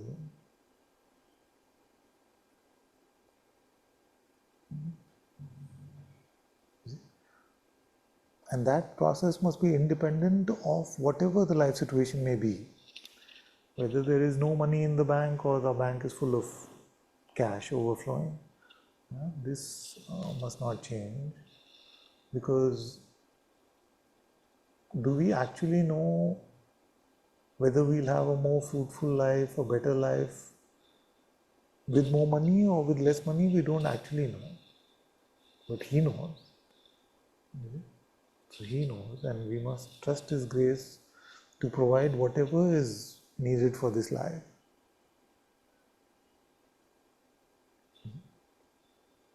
So let me share a bit more on this. If we are going to ask for something, then sometimes we block ourselves and say, no, I can't go with this specific thing to God, so I will try to fix it for myself. So don't fall into that trap for sure. So if you're going to be concerned with something or worry about something, then like an innocent child, is better you take it to the Father anyway. Just like a child saying, can I have a football to play with? You see? Even though he's asking for something specific, it's at least he's asking the Father. You see? So already that is better than just child sitting and thinking, how can I solve this for myself, get this football, because I can't go to the father with it. So that is better. Then even better is to say, football or no football is your will, because I don't know what is better for me. I don't know what is better for me. How I will be, whether I'll become proud this way or that way, I don't know. With integrity, with honesty, just to remain like that innocent child. So then what happens is that in every moment we are secure, and only goodness can flow, because in that which flows from Him, that is the only good. So then we have secured our life in the true good, in an authentic goodness. So, of course, we don't have to worry about the past. Just starting now, just be with Him for everything. Rely on Him for everything. Yes, Father, you know that something beautiful is happening, and it's kind of both what you have described, that both things are kind of happening at the same time, because as like this spiritual seeker or spiritual ego, I feel always I have like divide my life, like God cannot, I cannot ask God to take care of these worldly things because it's not the highest. So I have to take care of it by myself, I guess. And now what I'm seeing, yeah, exactly. It's like this, everything, God knows, and it's best solutions come from Him. It hasn't worked the other way. So, and at the same time, it's this deepening on don't look for any specific outcome, that it's whatever. It's, yeah, don't design outcomes in my mind to ask for solve this thing in this way. It's exactly. No. Very good, very good, very good. Now, in the first mode, especially when we go to God for something specifically, you see, so then the child says, I want that gun which has this very pointy bullet which gets fired out of it. And any sane father will say, no, you can't have it. See? But for the child, it will seem like, but this is, I'm asking you, I was told that you can ask the father for anything, you see, but you're just not giving it, because in their lack of being able to see the full picture, they can't see how they're wrong. You see? They saw somebody on TV using the gun like that. You see? They're probably 5 or 6, and they're saying, no, I want that gun only. The father says no. You see? Then is the father being a loving father or an unloving father?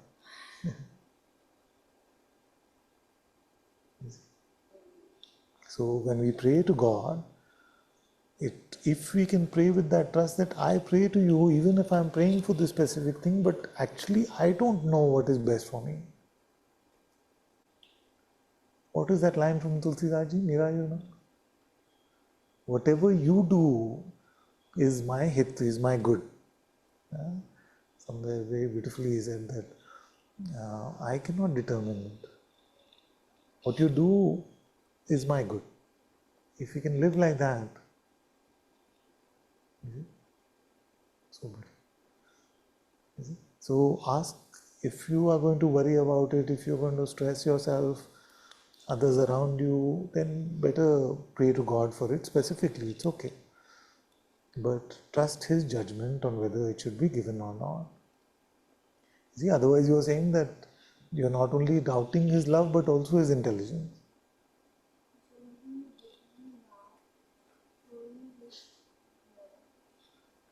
Joi Vidhi Ram, Mohi Hit Mora. Yes? Huh? So whatever Ram does, or whatever Ram decides for my life is my good. Hit. Nath. Nath, Ram. The Lord. That is my good. Can we live like that? Whatever God decides for me, I am His child, I can ask Him for anything. It's okay. You see, that asking is not the problem. But the entitlement is. You see, because Yogi ji says what?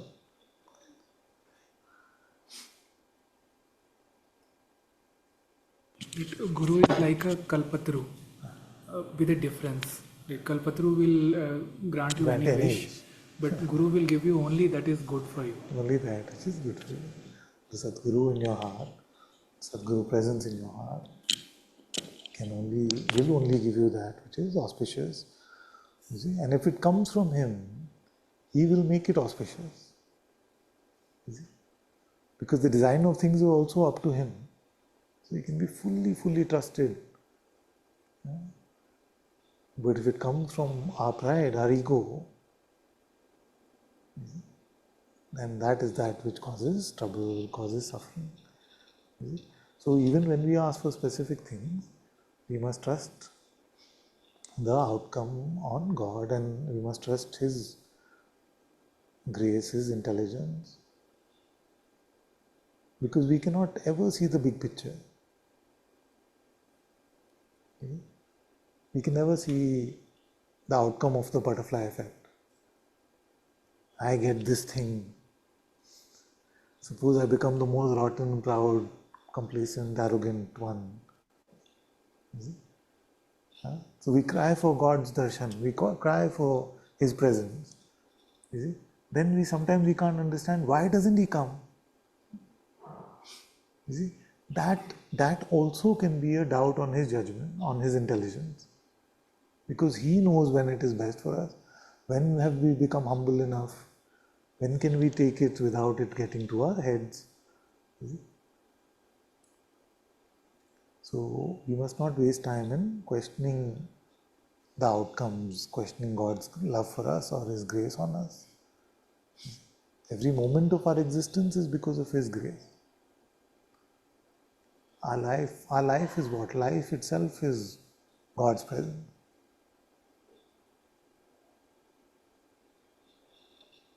So that which is loving us with His presence, to doubt His love is a very big error we can make.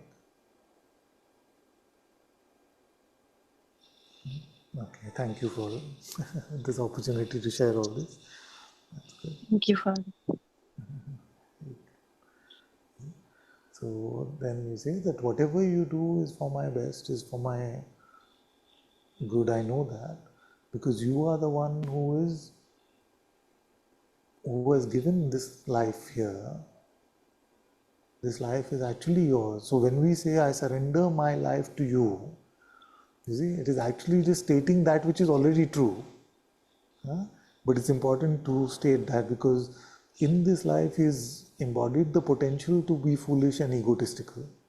He has given it that power. You see? So when we say, I offer my entire life to you, you see, it is actually giving it to that which already has it. And yet there is great power in that. So very beautiful to surrender in that way. But every step of the way, you move me, Father, you move me. You guide me. Have your way with me. I am foolish many times. I do pick for myself many times. But no, please know, Father, that it is just my foolishness, not my desire to live in my own way now. I only want to live the way you will have me live.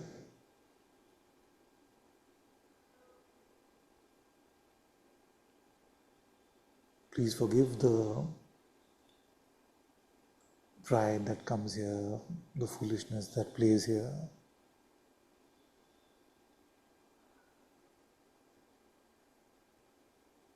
But know that truly, truly all I want is to be lived by you, to live within you.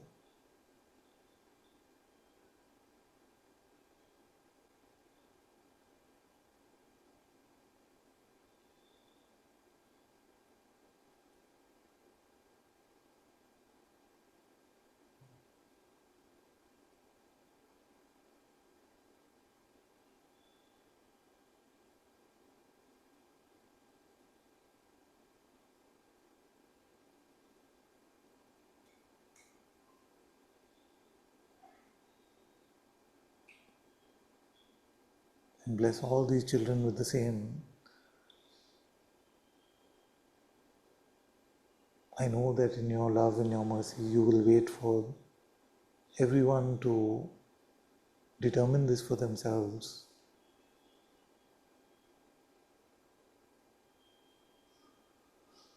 But bless them, Father, because I feel like as a father, I know their heart. They want you more than anything else.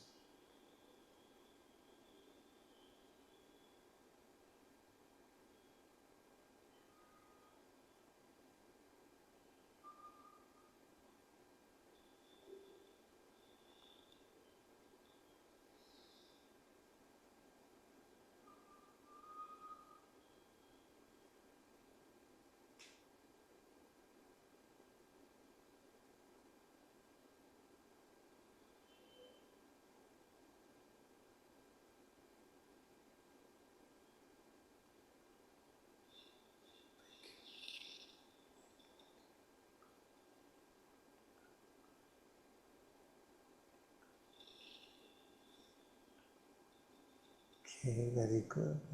Thank you. Thank you, Father. Bless you. Bless you. Okay, let's go to Samia. Oh, my child.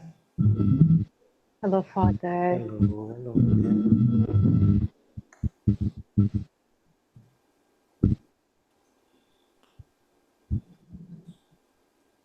I got excited a little bit.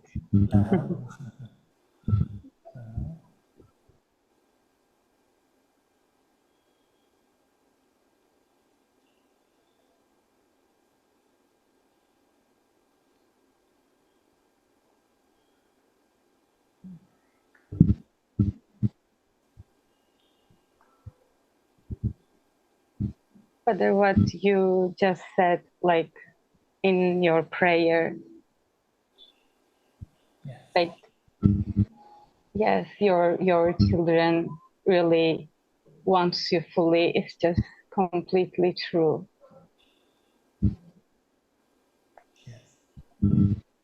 That's why I wanted to come, because I feel little overloaded and little disconnected, and it's such an unbearable feeling, Father. Really, it doesn't matter how life is, how world is, we are coming to you with these things sometimes, especially myself, I mean always, but actually they don't matter at all. Like I can come with this because I already feel connected with God, but if we feel disconnected, these things are nothing at all, you know. Like and yes, this connection is unbearable, not acceptable. Yes, very good. I'm very happy. It may sound strange, but may it become unbearable for all of you. As the sages have told us, that once your life becomes that any distance from Him seems like you become restless like a fish out of water, then there is, your life is on the right track. So may all of you be blessed by this restlessness. It may seem like a very strange blessing for a father to give, but It is very important. Not be comfortable without him is a great blessing. And Father, I just want to offer everything which can separate me from him, like even experientially.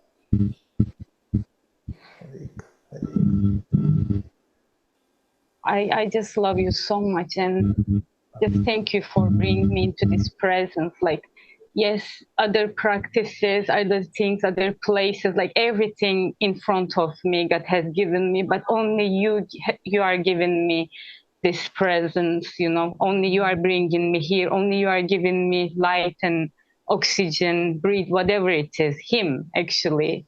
So just thank you for being in my life. Thank you. Very good. May he bless you with all his light, with all his love. Thank you. Thank you.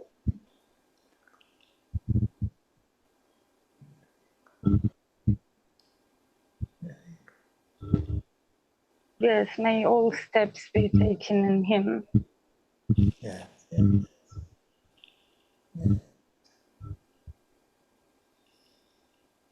Father, it seems like I will go somewhere, but I don't want to move without him, you know, just I cannot.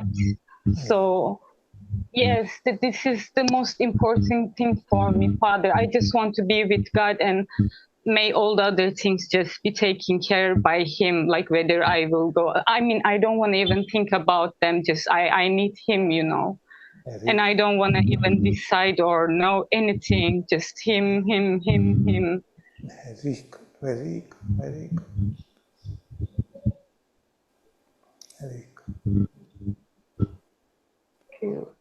All is yours, all is yours, all is yours. We say to God, that beautiful story of Nanak Ji, who is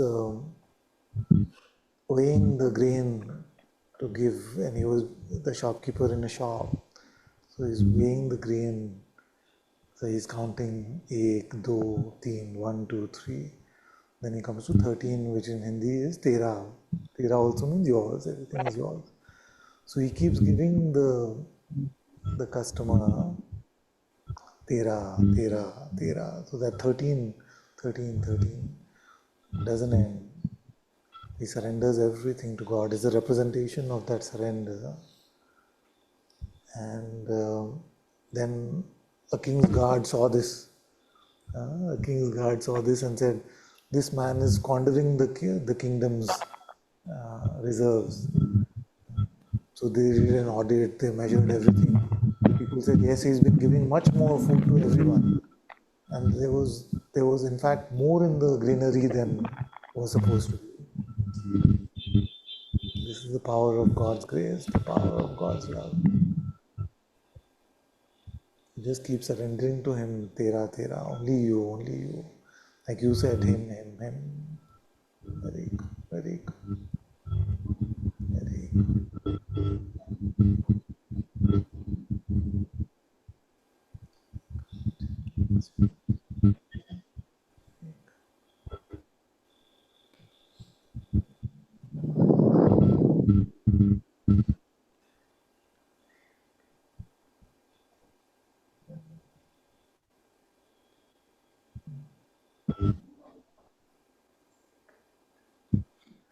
Thank you, thank you.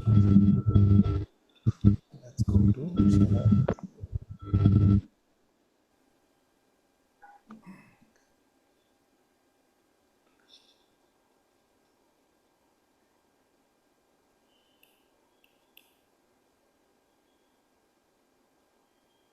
Master Father. Father, there is nothing to say now.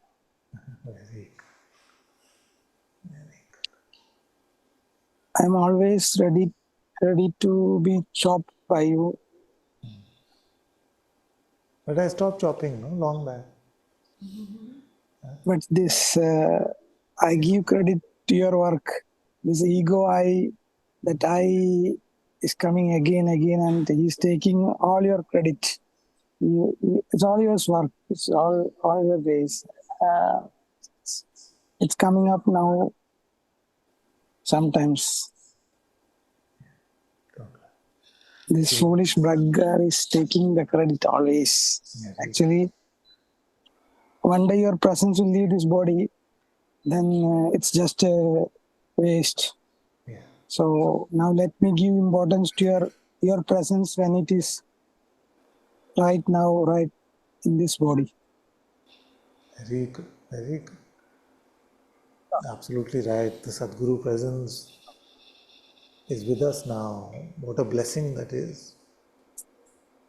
Who knows what the next moment will be like, what the next day will be like. So let's devote ourselves fully to His light every moment and trust Him for everything. I love what Tejas said about Yogi Ji just now. He said that the Master's presence is the greatest blessing, because you may come to a wish-fulfilling tree or a wish-fulfilling well which will give you everything, but only a Master's light will give you only that which is good for you. So if we can come to the discipleship of the Atma within with that kind of faith, with that kind of trust, that whatever you do for me is for my good. My life is yours, and if I truly mean that my life is yours, then you are doing everything. And if you are doing everything, then it cannot be bad. Only you know what is best. So just stay in this. You move me, you move me. Whatever is left of me is yours. Take me fully. Whatever is left of me is yours. I am yours in every way. Surrender to God in this way, and He knows everything. Trust that He knows your surrender.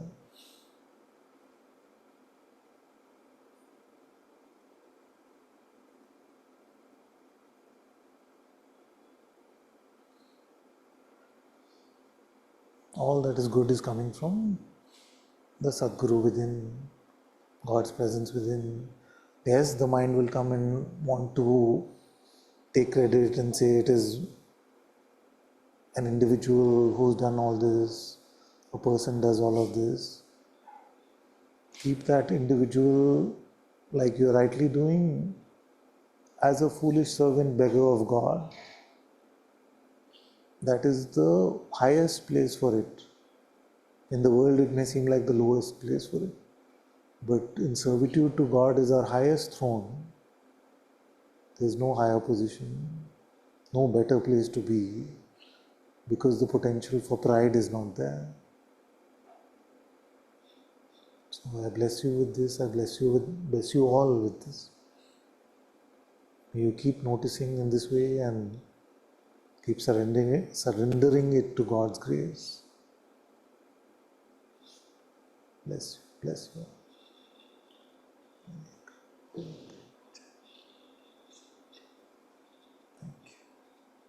Let's go to Aniko. Thank you, Ananta-ji.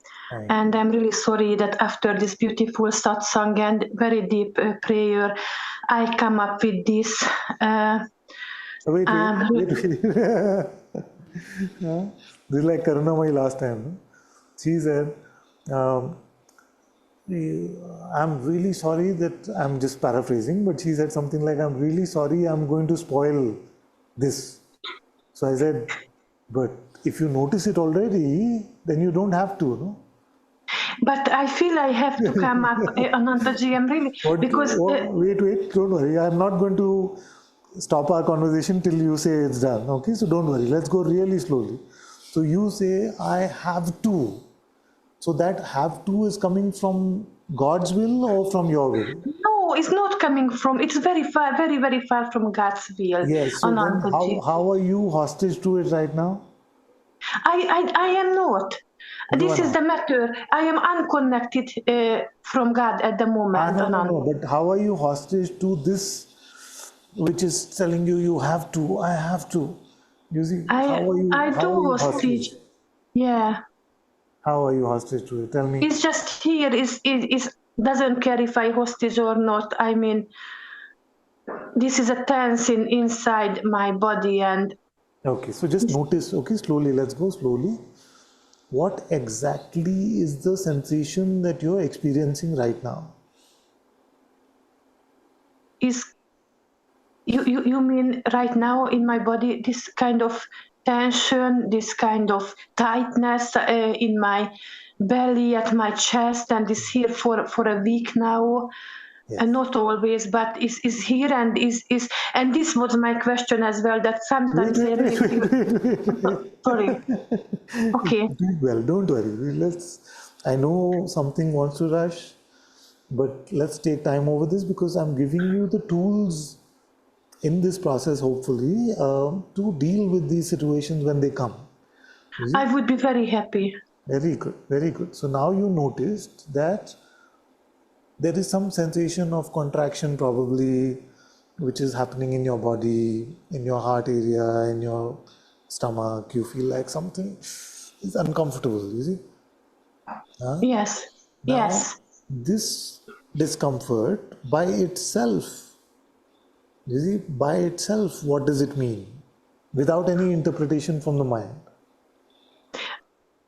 Anantaji, believe me, I know where you want to take me, and I know this is the truth, but when I am alone, is not. It really feels like this kind of tension, this kind of contraction can disconnect me from God. This kind of physical conditions. Yeah. I mean, I sometimes hours I just try to praying and surrendering and do every practice, Anantaji, and I'm just going deeper and deeper in this tightness, and I don't know. I know with you is going to work now, whatever you do, but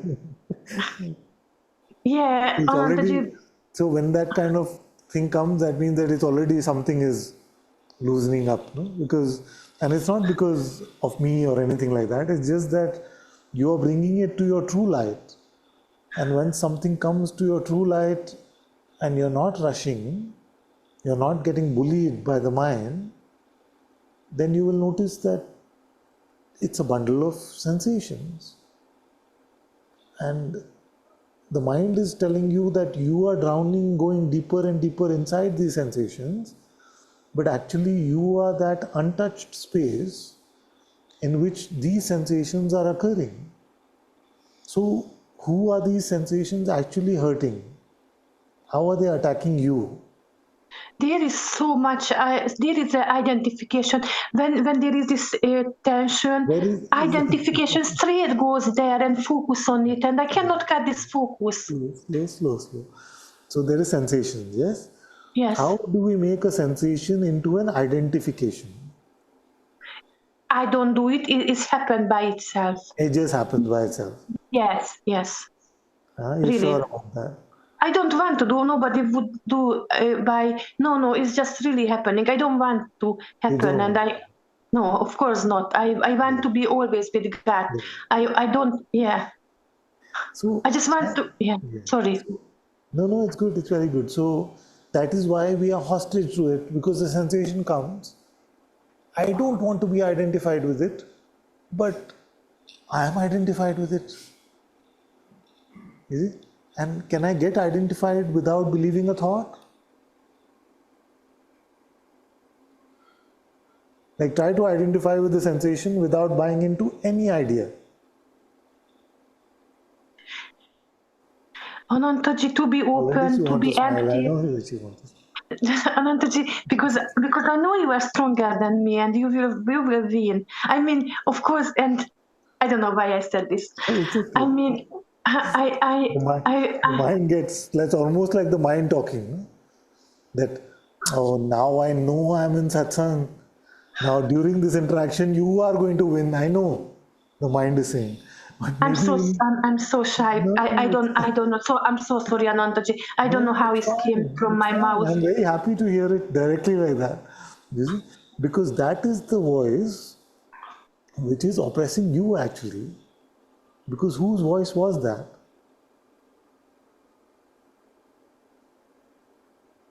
I am so weak, Anantaji. I believe always again and again and again to this voice. So After this long time with you, Anantaji, still I believe it. yes, my child. So let's look at it. When you are focused on God, or you're focused on remaining empty for God, even during that time you believe it? Because I put so much effort to be with God, this effort distract me.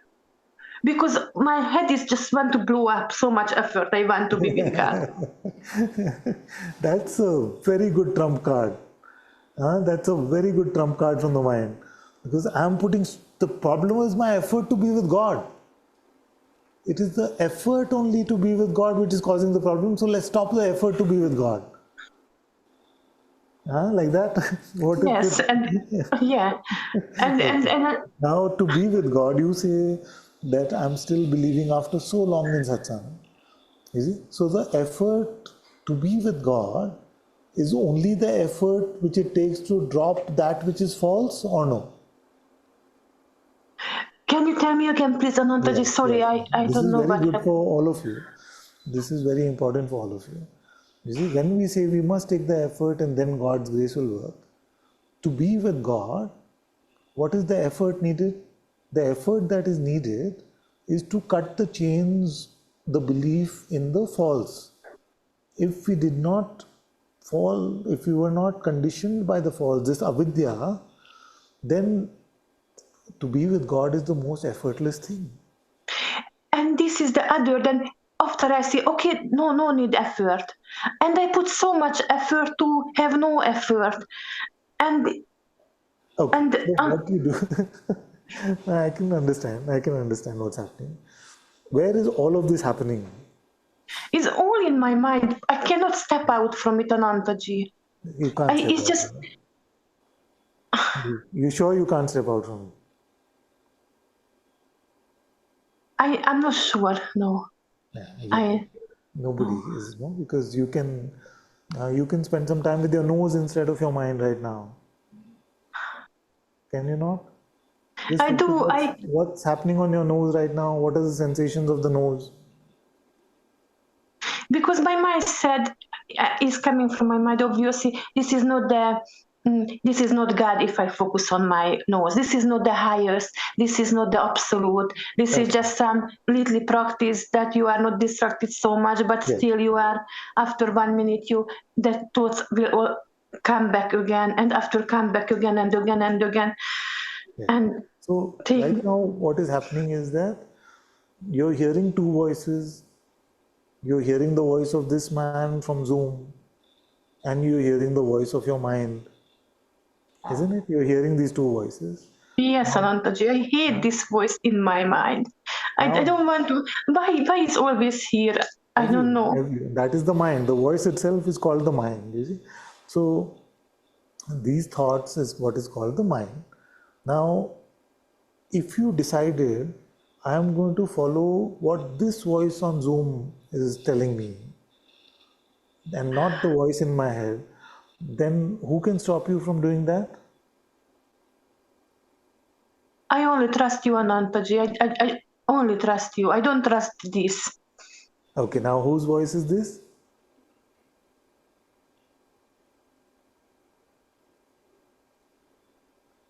So let's do together. I am telling you, don't worry about what your mind is saying. See if that is possible just for one moment, for a few seconds. It is possible for a few seconds. Whose voice is that?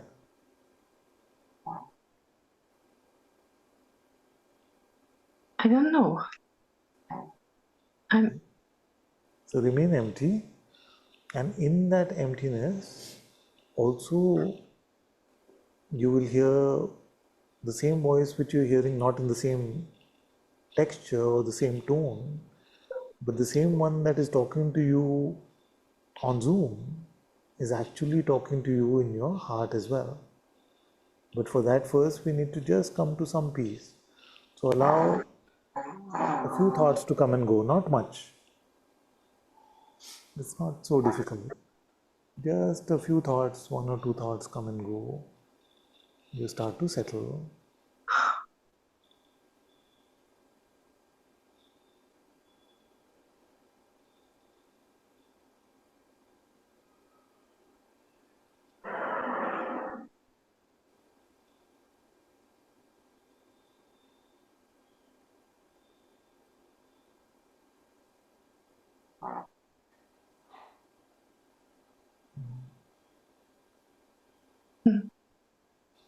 Just stay like that.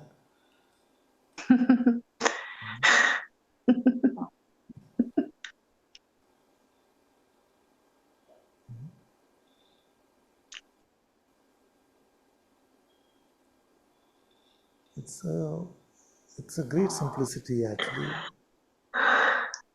It's a great simplicity.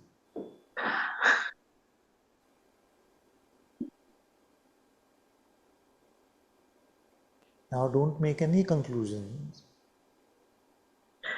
because the mind will scare you. It will say, yeah, it's fine in satsang, but wait for later. Don't worry about all these things.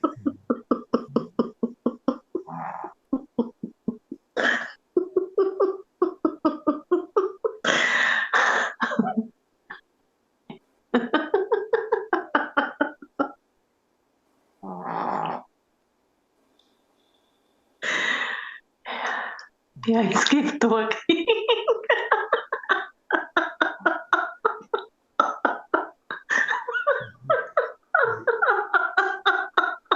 So you have to now, this week, no? Just stay like this only throughout the week. Not outwardly necessarily, although that's fine too, but inwardly.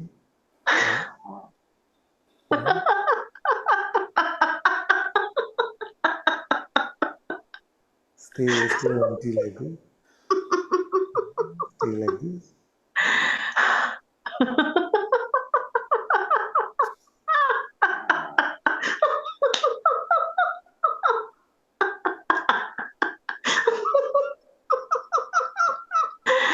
Yes. Yes. Thank you. Very.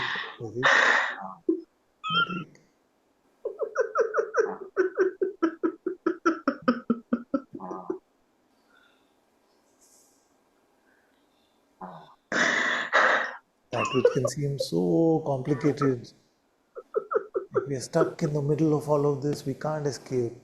Snap pulled out of it.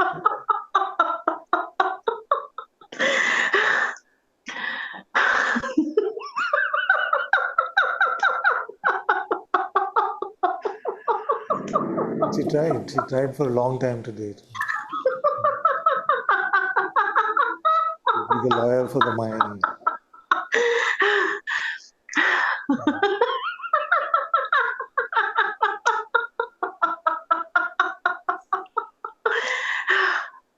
But it's very, very interesting. This whole conversation I felt was very interesting.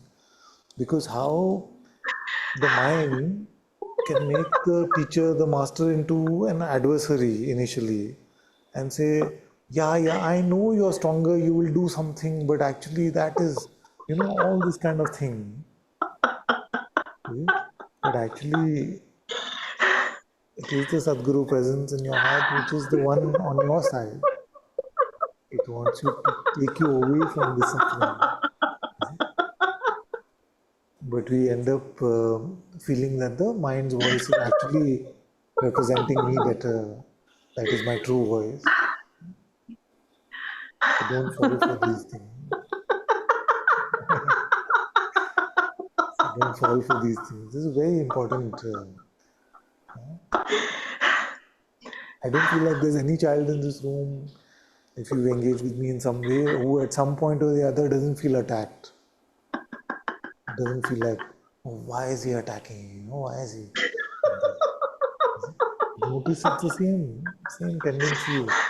Like the position seems attacked. The position is what?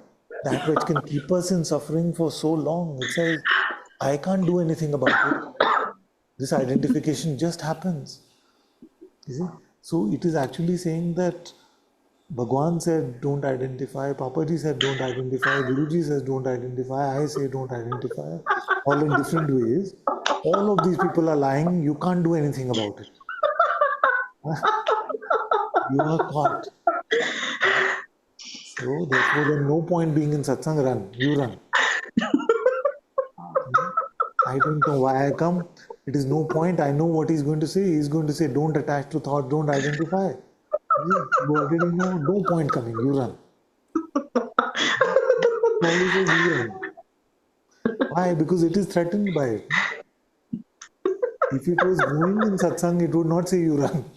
It would say you stay.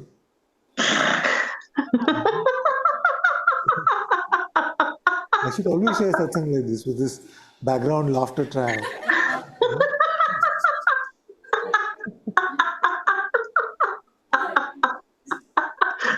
That's why I'm not putting on mute. I'm enjoying that.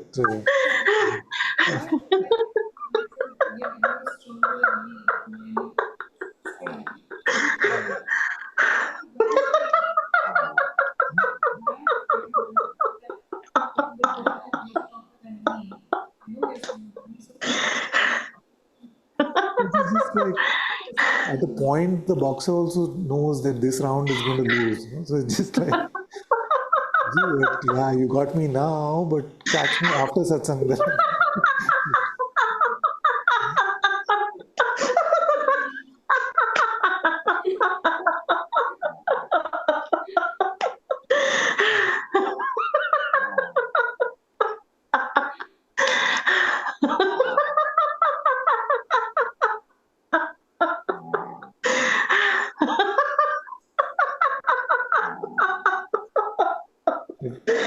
I want you to start like this, okay? Next time. Let's break the pattern a few times.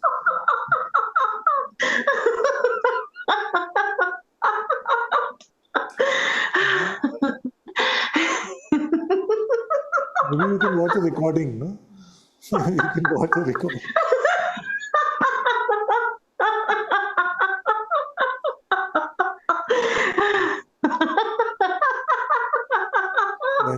When the grumpy one comes, no? No, it's pointless. I'm stuck. I can't do anything. You can just watch one of these recordings. I wonder if you do that. In fact, all of us can.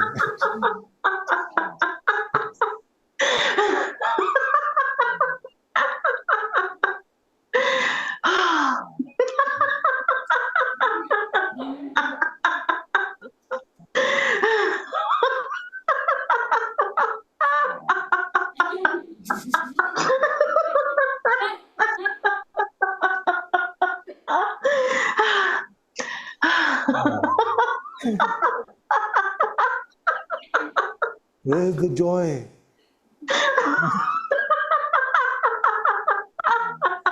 I'm so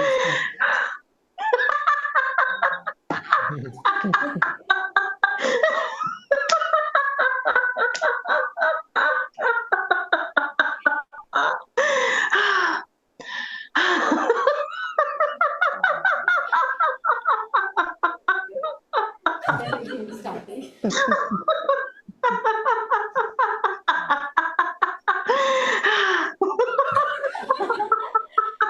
Yes, yes, yes.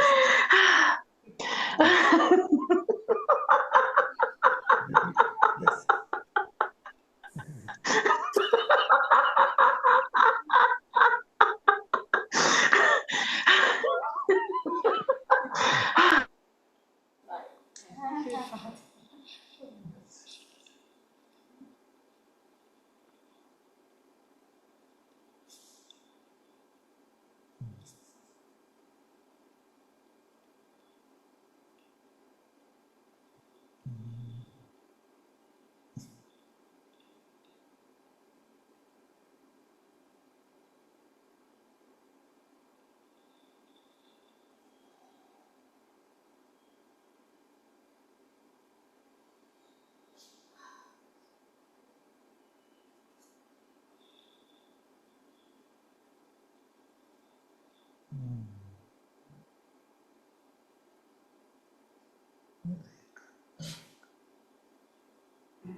Love you all.